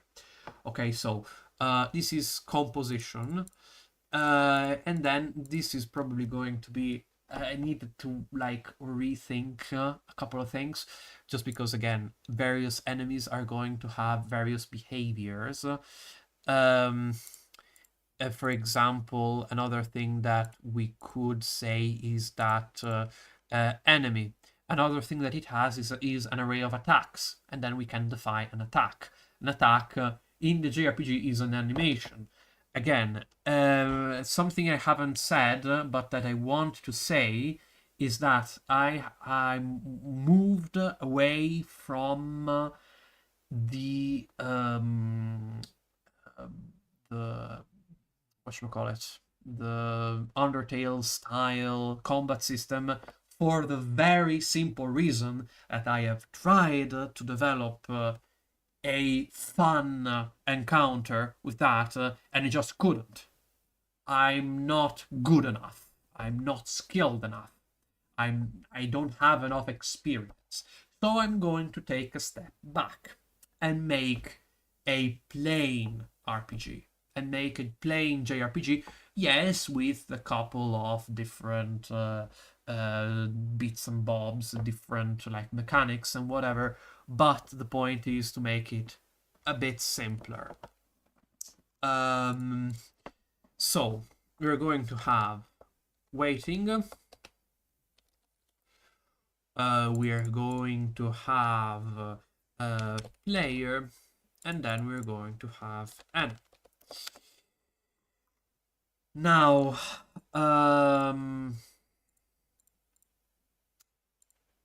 so we said waiting, player, and enemy. So what you want to do here is in the battle UI, you should use a texture progress bar. Texture progress bar. I do not have the textures. I planned way too much for this evening, and I wanted to like to even show you how to draw and show you my drawing skills that are horrible. But again, I'm sorry, I started way too late, and I yapped way too much about things that don't really matter. Um, it's very cool because it lets you duplicate them, and a very good trick to use is that, let me show you what I mean. No, what are you doing? With a normal progress bar, a progress bar which is not like this. This is going to take its value from the data manager dot game data. It's going to dot party dot whatever. So it's going to take it from game data, no, data manager dot game data dot party dot or brackets character, or yeah, brackets character, brackets character dot health. It's going to be a bit complicated, but we have to do it only once in order to access the health. What is this? Bottom to top? What? Who cares? So value. This is going to increase. So 100% health. When you take damage, a good thing that I learned from Souls-likes generally is that you really don't want to have you got 20, you suffered 20 damage, go to 80. You really don't want this. What instead is very cool is I am going to show you how much damage you had, you suffered. So I am going to put two progress bars, one on top of another, with a bit lower opacities, in order to have the first one, the real one that snaps to 80, and this is going to create the gap. This is a visible gap. Then the one below is going to follow it slowly until it reached the same level. And then, oh, you suffered other damage. Let's go to 40. And then it's going slowly. This is a very good way, I feel, to handle everything. This is another thing, another very cool thing that, for example, is extremely well served, for example, when you have to gauge the cost, the like MP cost of an ability. This is fundamental for something like this, just because, again, I didn't have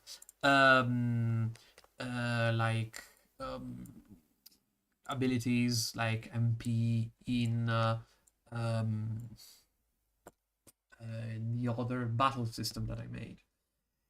And so this is a very cool thing because it allows you to say, hey, I probably want to use this ability. How much is it going to cost me? It's going to cost you 20. How much is 20? 20 is this much. And then you're able to visualize it. for example, let's say, better example that you can see that it's not full. For example, let's say I want to cast this ability. This is going to cost 40. How much is 40? 40 is like this. No, I don't want this. Let's do the one that costs 20. The one that costs 20 is the one that costs like this. Okay, I do this. And then this is not just for like telling you how much damage you suffer. This is also about telling you how much something costs. Or this is generally a very good thing to say, to do game design wise. It's a bit more effort because you have to put like the delays, because you have to put delays between when it starts and when it ends, and whatever. So this is very cool. Another thing is again compartmentalizing things, like making small pieces of code that are easy to understand and easy to maintain. You will thank yourself later. Ask me how I know.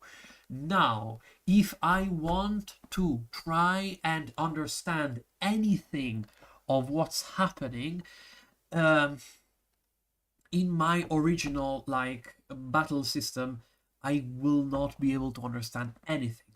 So, yeah, another thing that I could do is like attack logic. Uh, it's probably going to be like mm, in order to write one simple system that works for attacks, both for players to enemies and for enemies to players. In order to not write the logic twice, you could say, hey, node, attack manager, duplicate enemy. It's a copy paste thing, and so you write it with the mind, with the intention of writing it once and then never again, or never again. You can maintain it, you can like change it around and stuff, but like you can put it can give some problems, but you can just work scenarios inside of it, okay, in order to not have your code be split up all around things. So again, I just wanted to show you for the last time what I wanted to do, what I'm hoping it's going to show up in the end, and I hope for the next stream I'll have it ready, is something like this. I'm going to be quiet because I want a second of mourning for this poor soul. What I... No, I want to move it.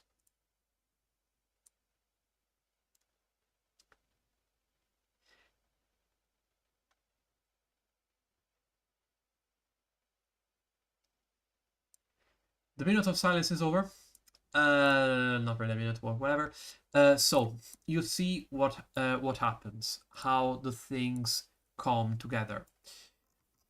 You have your UI right here with the double things, with the double like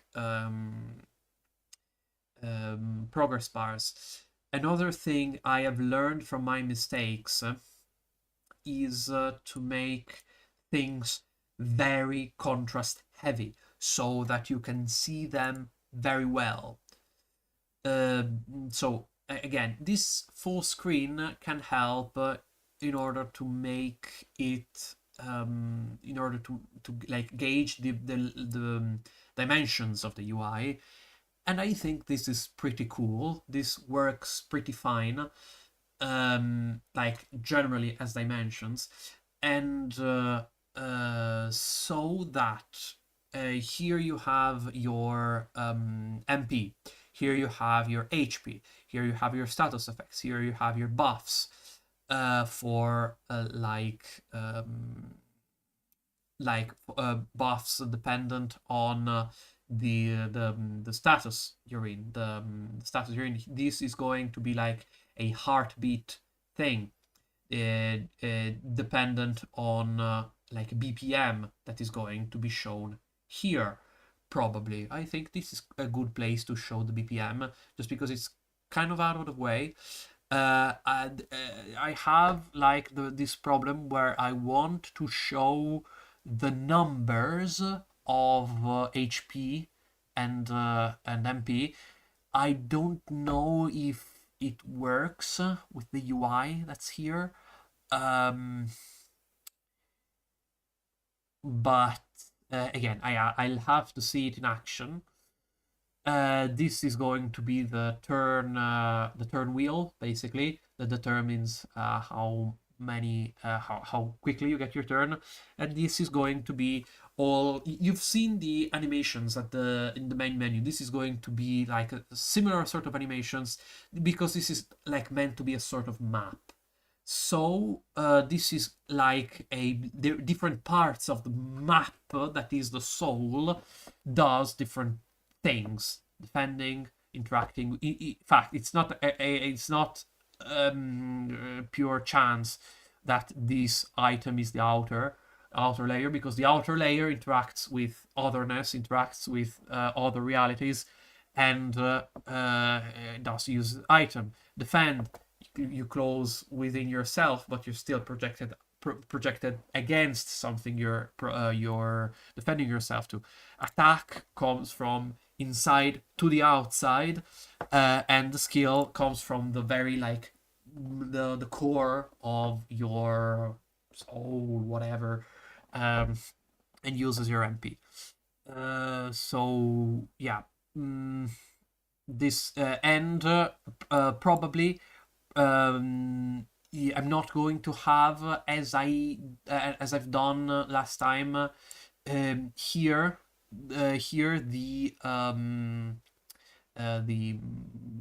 enemy health bar, just because again we're going to have, as we should be doing, enemy parties. We like taking into consideration more than one enemy. So yeah, that's it. That's what I want to do, and then you just, it's all after this. It's just a matter of basically a JRPG is extremely simple at a base level, because you're right. You can omit this entirely if you don't want an ADB system. Player, give player control, ability to act. You give access them to the buttons. You give access to the attack button. You attack. And function and player's turn. Complete. And player's turn, what state puts you in? Depends. If you're in a classic JRPG, it gives you the player to the next one that has the more speed. So either a party member or the enemy. If you're on a one-on-one, it's the enemy. So you have calculate next whatever, like next action. I don't have to do this because this is going to be done. This is going to be done with waiting in real time, that you can manipulate. So it's not just like it is in off, where you just I've done my turn. Let's wait around a bit until the next thing happens. Oh, I have my turn. What luck? It's not going to be like this. You can like my idea is to like spice it up and like be able to like keep pressed the interact button so that you can like accelerate at the cost of a resource. And then you have enemy turn. Enemy turn is choose attack. Function choose attack. An enemy has a range of attacks that he can do. You could like randomize them if you're very lazy. I'm probably going to randomize them. And you could give them contextual cues like if a player is poisoned, do this. If whatever, if the player has low MP, do that. You could give it a sort of AI like that, or you could just randomize things and make things based on RNG. That's probably the best idea because I don't trust myself too much with writing an AI, so I'm just probably going uh, to animate a bit of animations that do a set amount of damage that probably inflict a set amount of status effects and and then once the enemy is done, player turn. So at the base level, it's very simple.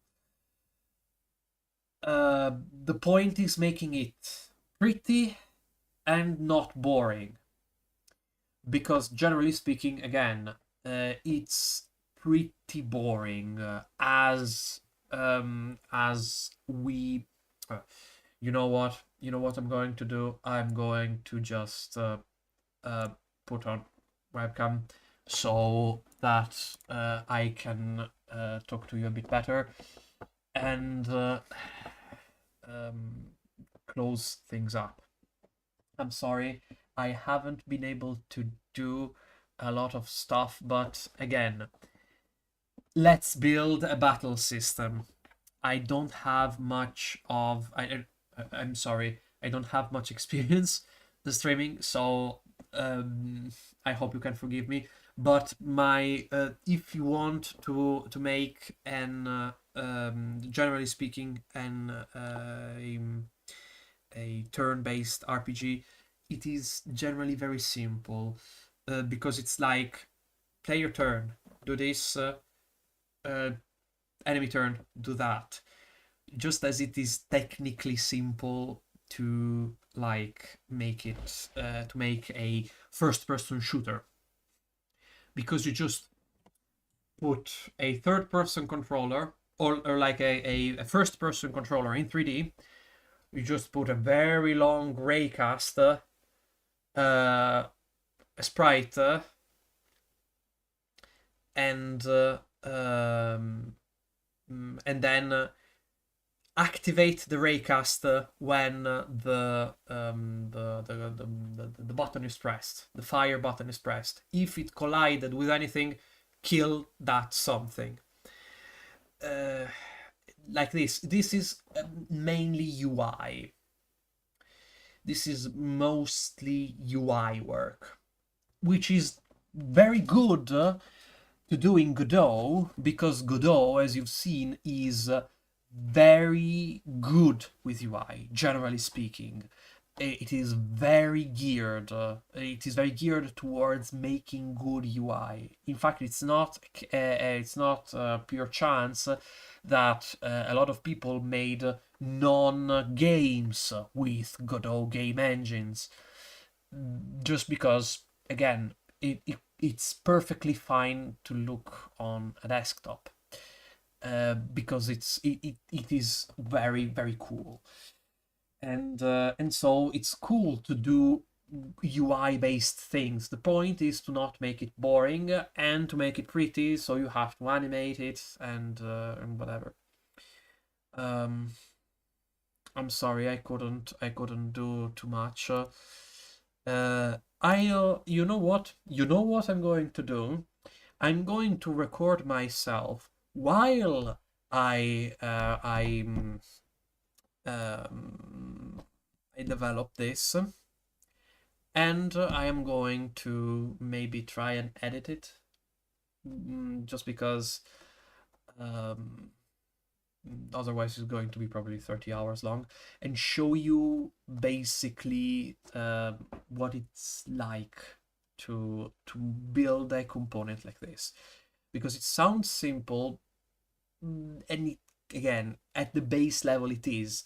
It starts to become complicated when you add together all various bells and whistles, like randomizing attacks, like stuff like less intuitive stuff. That nonetheless is very important. And so yeah,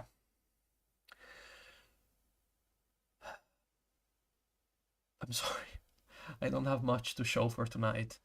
Uh, I don't have much to show for tonight. Not really. I have a plan to show for tonight. Uh, that's not a lot, but it's better than nothing. Um, and again, I'm going to say something that I want to put very forward, very clear. I have a project. I have an end and a beginning to forever. I have written everything in a design document. This is a new laptop I bought myself. This is a framework. Yes, I've put my money where my mouth is. Framework. Great company. They make great laptops. A bit expensive, but they were absolutely worth supporting. Free and open source. I'm going to tell you, I have written with my Obsidian. Obsidian is a very cool software. Um, my guidelines means people do things for a reason. What is the reason? What is the season? I don't even remember my name. I don't know how the song went. The point is, I have everything ready to start, like the story, to start developing. I know where I'm going with this. I know that it makes sense both in the story and in the gameplay, like in the philosophy of the game. It makes sense for these things to be managed in this certain way, because it is lore accurate, basically, like the lore accuracy of the gameplay. I have everything set down in this. This is a 3,300 word document, to tell you that I'm not lying. I am not going to say anything because that would be spoilering, but it is this. You cannot read anything about this. You cannot, because this is going to be spoilers, because this is everything that the game is about, but it is real. I'm not lying to you when I say these are 3,332 words and 20,591 characters. Um, with all the various status effects, like I have all the like stats, the BPM, the flow states, the statements that I told you about earlier. It's everything is here in this design document. Again, this is if you are like planning to do a game, you could do as I used to do and say, we ball. I'm going to go in guns blazing and do my game and make it as I see fit. I Where does it end? I don't really know when it ends. I'll know how it ends when we get there, and then I'm going to retroactively manage everything else. Or you could go in with a plan.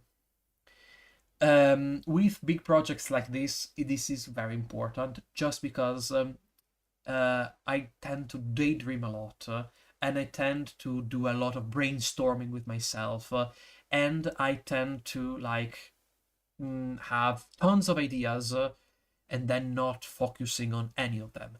This helps a lot with that, because I have it here in this computer. There is what I'm going to do.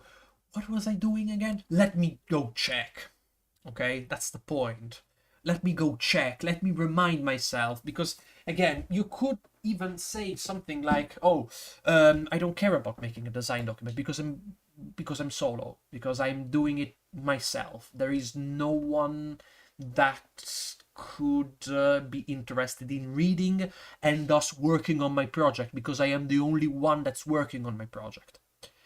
That doesn't really, again, you could say that, but you could also say you remind yourself the other person that is working on the project is future you. So doing this is useful. I'm not saying compulsory, because it's not. Nothing is compulsory. Not even the game is compulsory anymore. If you want to put in everything like art and whatever, not even the gameplay is compulsory. Not even the graphics are compulsory. Nothing is compulsory. It is useful, but it is.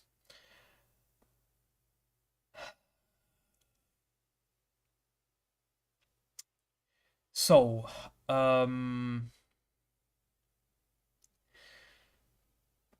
that is mostly it. I'm sorry I wasn't able to do a whole lot, but again, this is my project. I will maybe do like a sort of little video where I put, or I get, hey, I am at this stage. I have done this, that, and that. I still am struggling with this problem, that problem, and show you how the various problems I'm facing. For example, uh, to make you feel the struggle that I felt when there was this left button, this left mouse button that wouldn't simply register as a mouse button, and show you how I eventually got over it, and whatever, and something like that probably. Um, and so that I can explain myself better. Again, I don't really want, uh, or it could be a way to force myself to say, hey, I've made a video, so I've made a kind of progress, so I am by law, by mine law, obliged to post it. I don't know, that is the only way I can see myself actually posting anything, because my psychology is a bit weird. I am a very weird person, you know. I study philosophy. It's very. If you study philosophy and you're not a weird person, it's not your field. It's like kind of a prerequisite to not be a normal person to go and study philosophy. Uh, so yeah,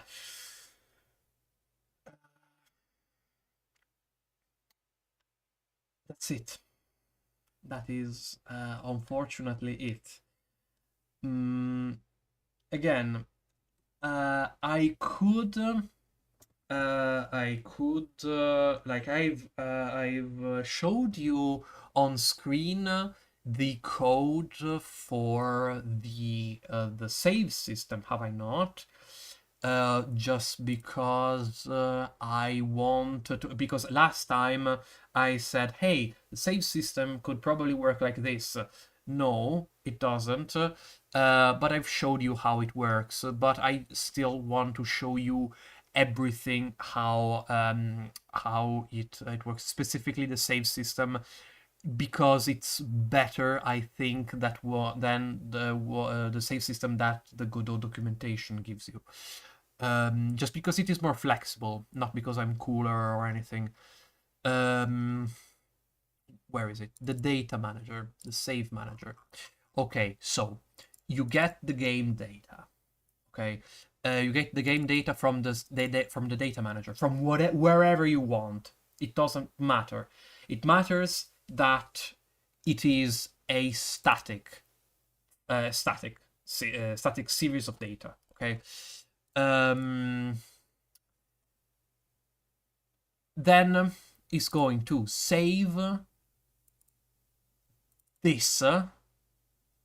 It's going to save this thing to this path. This is very important, this path, because I struggled. I bashed my head against the wall a lot here, because I was missing the .tres. You need to put .tres, otherwise it's going to throw you the dreaded error 15. That is generic error. I, for the life of me, couldn't figure out what this mystic error 15 was supposed to mean. The only thing I was missing was to tell it to write it in a TRES file. This is going to the user folder, which here on Windows, parentheses, I hate Windows, I am using Windows for Affinity Photo and basically nothing else. I hate Windows. In Windows, it is here you go, project, open user data folder. It's going to directly go and open this path here. See users, your username, app data, roaming, Godot, app user data, and the name of the game. Here it's going to put shader caches, Vulkan, logs, and whatever. What is in logs? I don't really never knew. .log, please, notepad++, not anything else. What log? Info displayer. Info displayer. Yes, this is the I know what it is. It's these things right here. Let me close this. It's when you start a game, excuse me, you it's this thing. That, and it writes to log, whatever. What I put here instead is this, the settings config. This default, this is the current, the achievement list of the achievements that are managed and whatnot. And here it's going to create the save file directory. When I am going to run this code for the next time, it is going to run this create save file, because here the save file directory doesn't exist. This user save file. There is no save files directory here. So it's going to, this is just because I am OCD. I have OCD, and so I need a folder for everything. So I'm going to put the save files in a folder and create the save file directory. Creating save file directory means dir access open. If it doesn't exist, make it and print that you've made it. This is something I've learned at my expense. Please tell the engine to do what it's doing, because it's not going to tell you otherwise. Print statements push errors and push warnings are your friend, because otherwise you're not going to be able to understand what's going on under the hood of your own game. This is very crucial to say. Hey, I want to make sure that the game has written has made the directory, or that has tried to make the directory and failed. Maybe because the directory already exists. I want it to tell me that the directory already exists, because if it doesn't tell me, it means that this code is not running and that something is wrong. Because it should run this create save file directory. If I tell it to save and it doesn't tell me that the directory save files already exist, and it tells me nothing, I know that something is seriously wrong. And before even doing anything, I already know that there's a serious bug, that saving is not happening. So this, please, like, push errors. I used this syntax, like where it comes from, colon, what happens, and then in some cases, in some instances, I also said what's happening next, and so it is creating the save file directory, the save files, this directory. It's going to get the data, and then it's going to resource saver save as is. Please, you can please be mindful. You can use two different ways to save data. You have TRES and RES. The difference is that TRES is in text. This T stands for text, and RES stands for is simple resource. That means it is faster to load, it is quicker to load, but you cannot read it because it is binary. Instead, the TRESs, if I can show you like achievement list of TRES, this is what it looks like. Unlocked equals false. It is plainly visible. So you can, it is very easy to debug because you can directly access it. And so yeah. What else?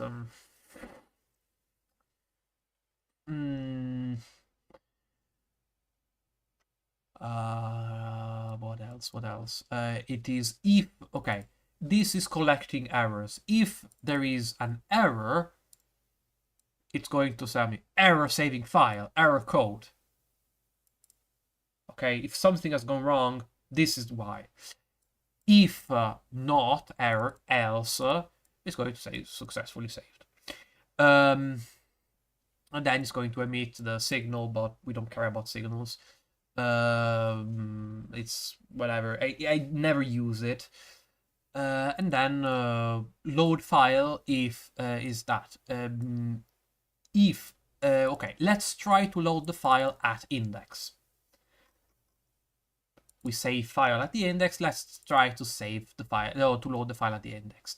If there is not error, not found, return. This return is very cool because it basically says this is what we call a early return statement.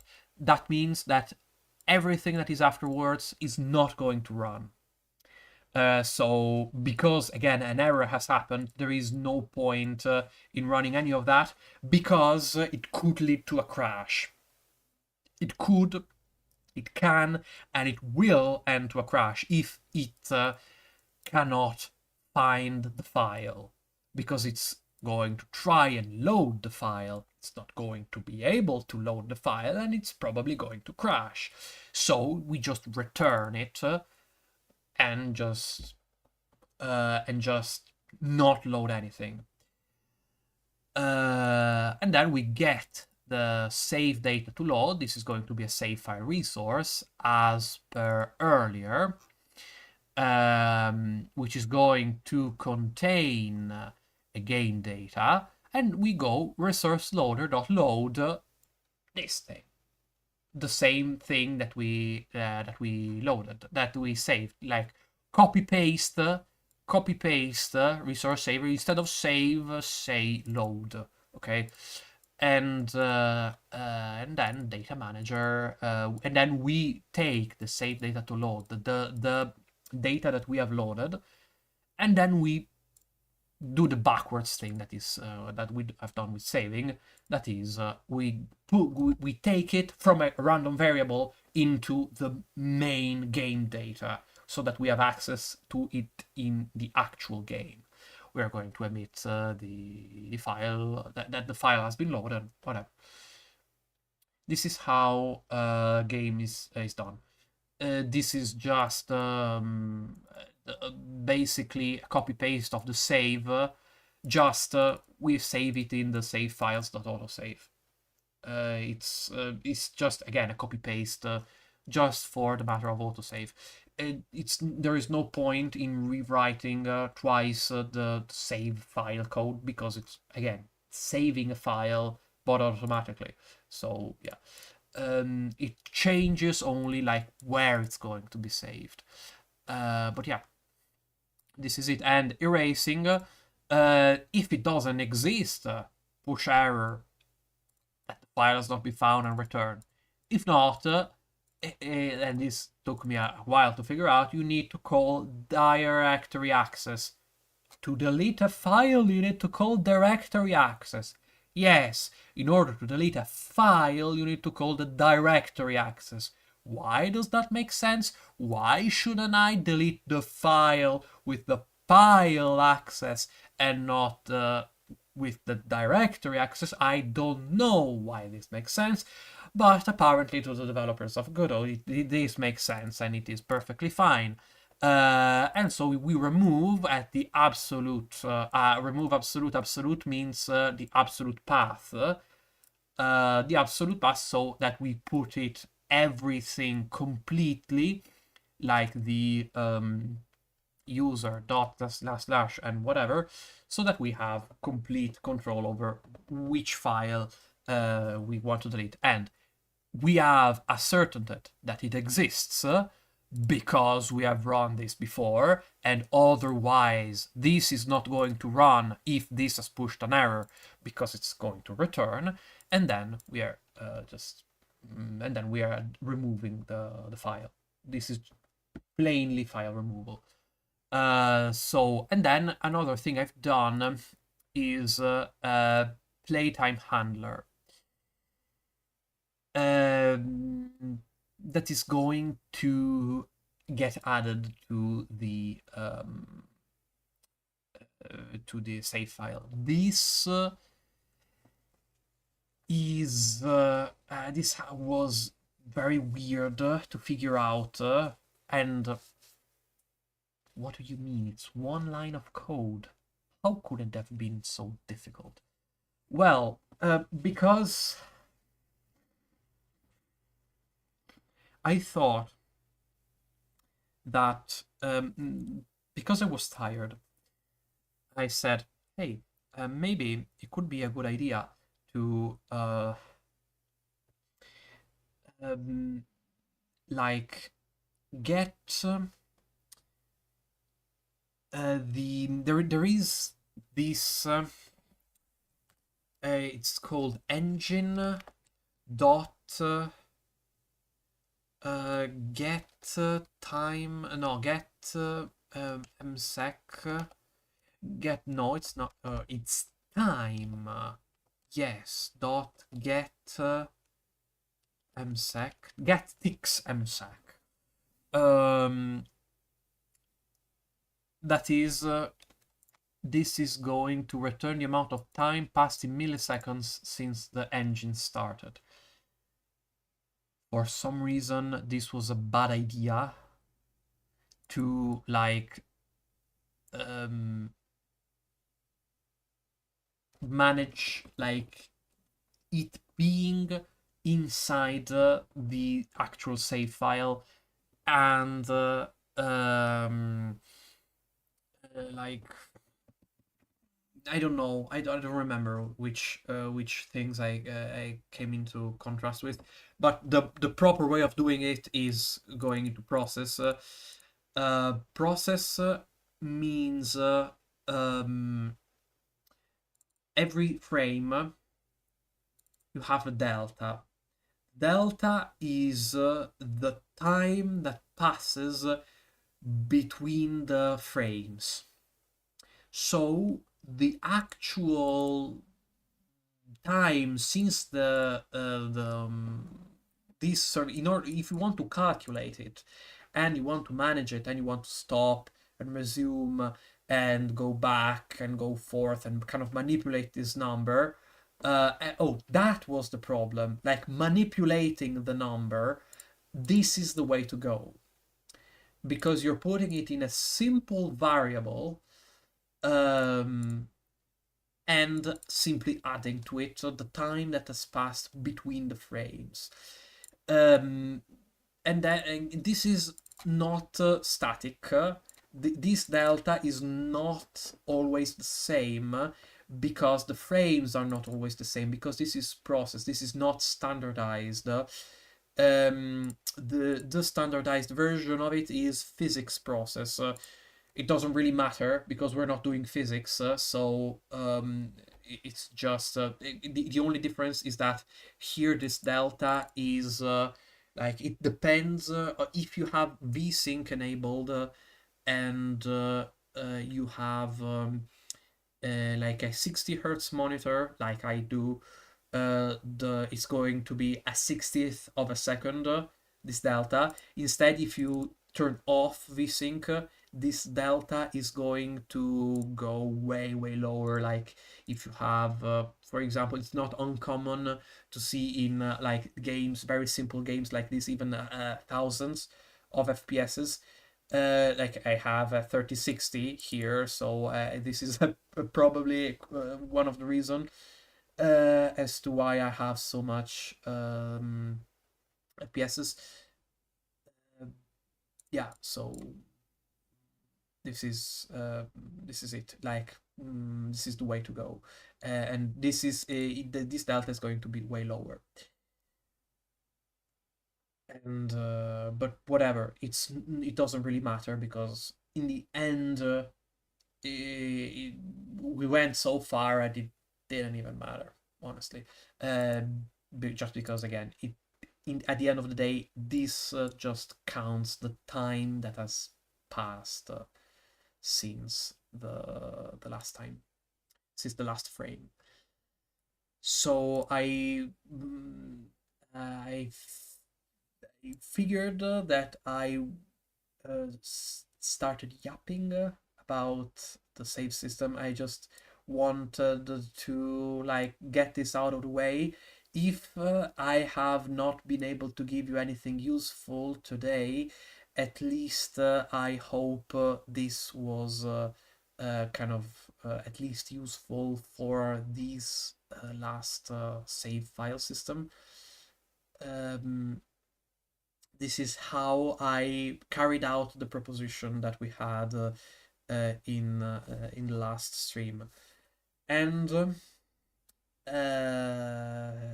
if you have any doubts that I could use AI to generate code or to help me generate code, no, I strictly refuse to use AI in order to generate code, because otherwise I'm not going to learn anything. I enjoy bashing my head against the wall, because you know what? Because at the end I have learned, because I have suffered, and because I remember the suffering that I have inflicted upon myself with the stupid idea of adding a cursor to the main menu.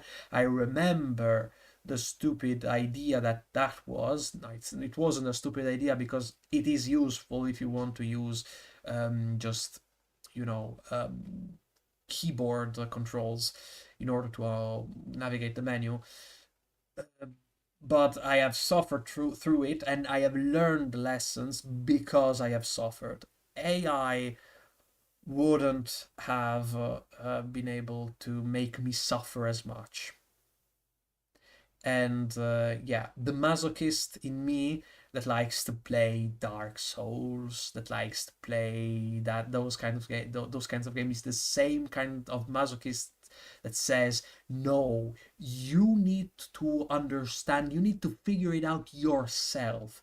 And if you think that I am going to watch a couple of videos about a tutorial on how to make a JRPG system, or that I have seen a video about how to make a JRPG battle system in the past in order to make the past version of that thing, of that battle system that I made in the other version of Forever that now is kind of in the scrapyard. You are dead wrong. I have not watched anything. I have figured out everything by myself, and I like it because that's how I learn. Uh, I probably should watch at least a couple of videos, a couple of like, not really tutorials, because I feel myself able to do something like this. I feel like I can take off the training wheels, and I have taken off the training wheels for a while now. I don't need a tutorial for that. It's mainly because, again, the best way to do this, like the most clean way to do this, and mainly, hey, there is this kind of there could be this technically, usually people never do this, but it is very important to do this because this is a very hidden thing, very hidden mechanic that no players never usually take a lot of care into noticing that it exists, but it usually exists, and for a very good reason, and it kind of works in the shadows and you don't really notice it. And that is the thing I'm afraid of, because again, you can't divine things like that of yourself. That's the basic assumption, that it works in the shadows, and unless you have like a hawkeye in order to like spot those things, I don't know if I can like divine things. There's nothing of those things that I haven't already told you that come to my mind over the top of my head, on the top of my head. Mainly those like bars that manage, and like animations that need always there's always this very cool need for animations are always present, and like, yeah, again, stuff like the things like I'm worried about, like, hey, is it that fundamental to make numbers clear when you have this, or is the simple general idea of the bar cool? I don't think so. I think that a JRPG should have the numbers, the actual numbers, but I need to figure out how to put them in the UI. So yeah, I probably again, I don't have my dad hasn't worked at Blizzard. I have no education on this. The only education I have is YouTube. So yeah, it's been a long day for me, and it's been an even longer night. I'm sorry we couldn't do anything. Again, I will keep you posted on YouTube. Probably it's the best way to kind of show something like this. And again, I am not jealous about my code. If you tell me that the code sucks, you have all the right to tell me that my code sucks.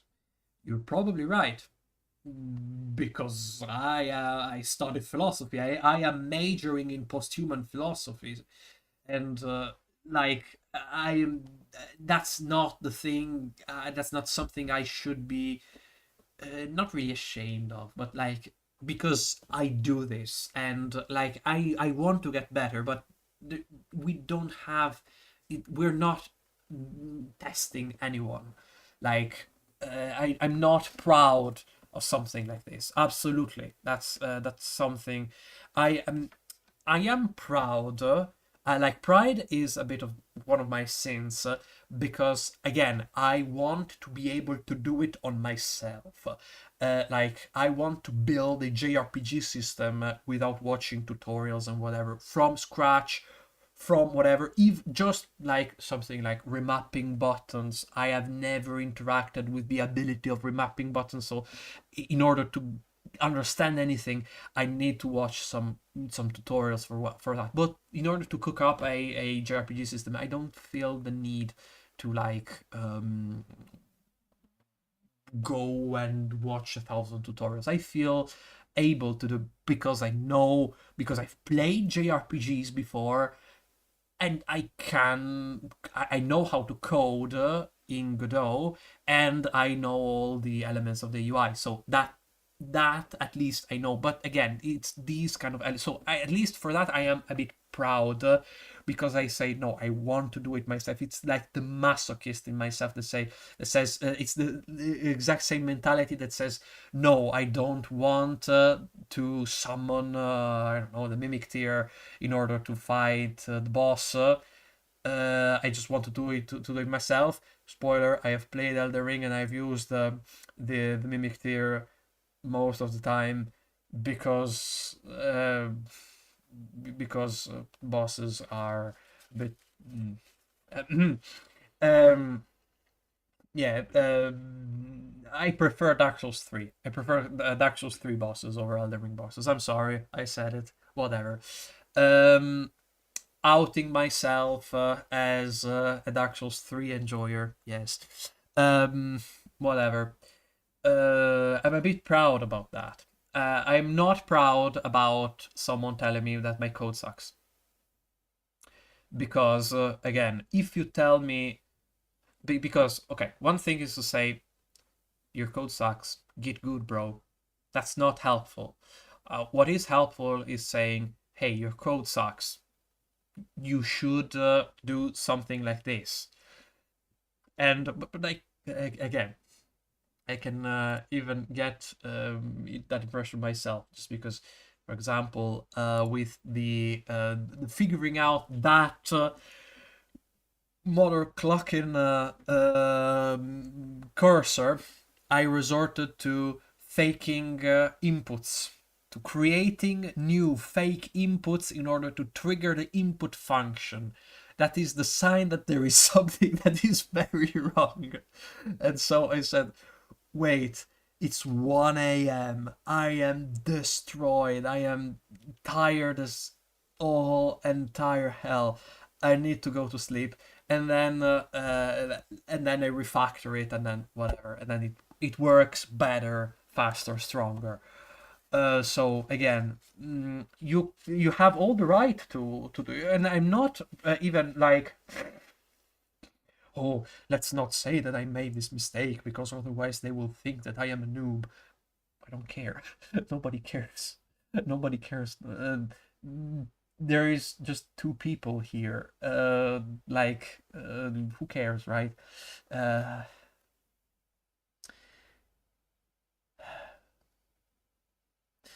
my friends, this has been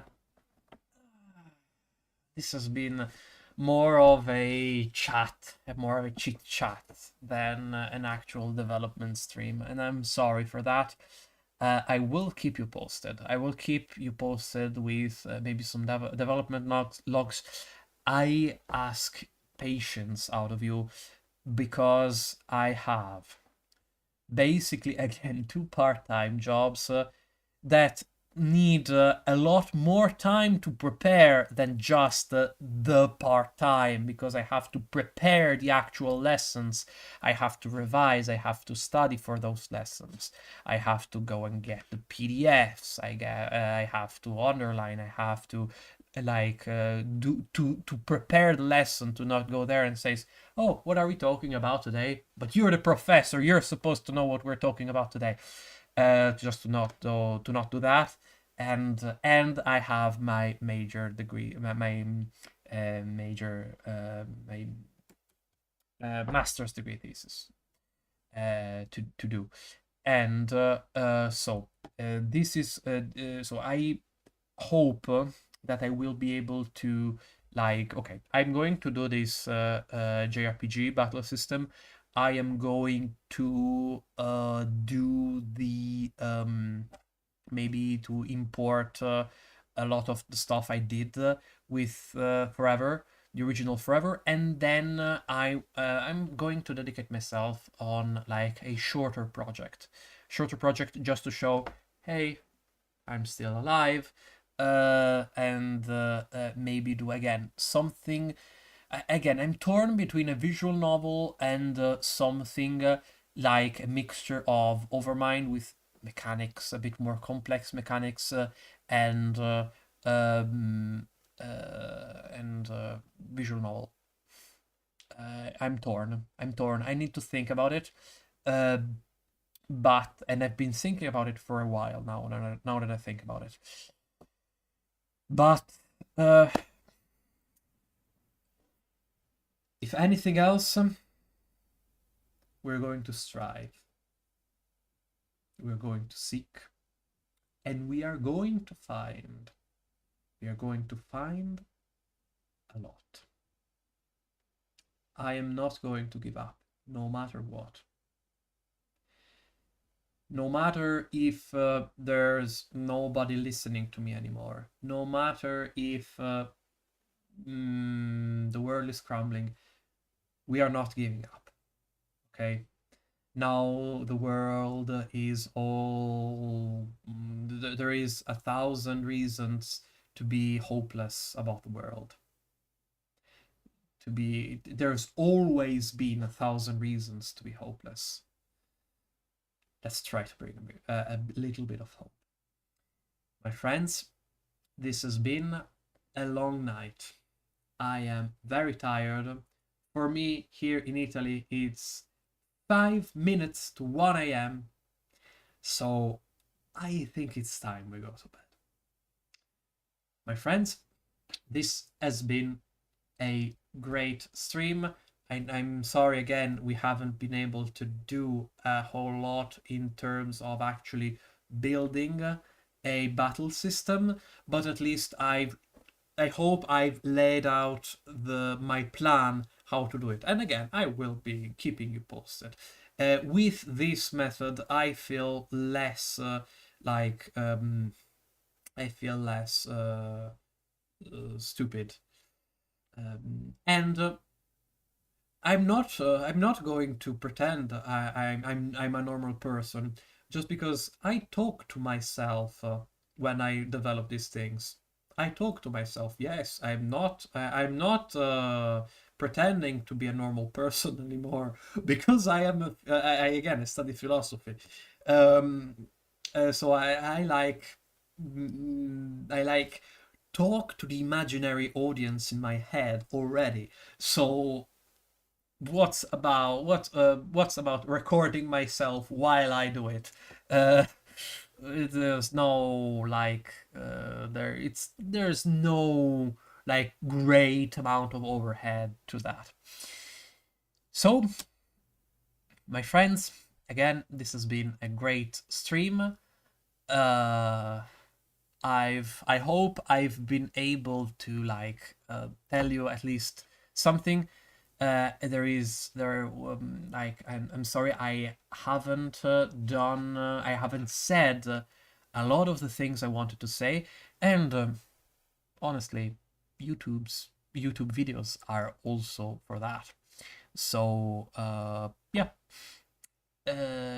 I probably should start looking into making normal videos and not streams. But the problem is that Caden Live is horrid to work with. I'll probably look at DaVinci Resolve, which is another program to like edit videos. I need to learn that too. And there is so many things I need to learn. I need to learn Blender. I need to also Blender or is able to like edit videos, but whatever. So okay, probably I could try and use Blender. It is an editing. It is a video editing software. It also does video editing, all and not or just 3D modeling, and yeah. So yeah, I'm sorry if I sound a bit worn out, but this period has been wearing me a lot. So, as always, to strive, to seek, to find, and not to yield. And remember, it is never, ever too late to seek a newer world. My friends, this has been mm, just, again, mostly a chit chat. So, until next time, and my friends, good night.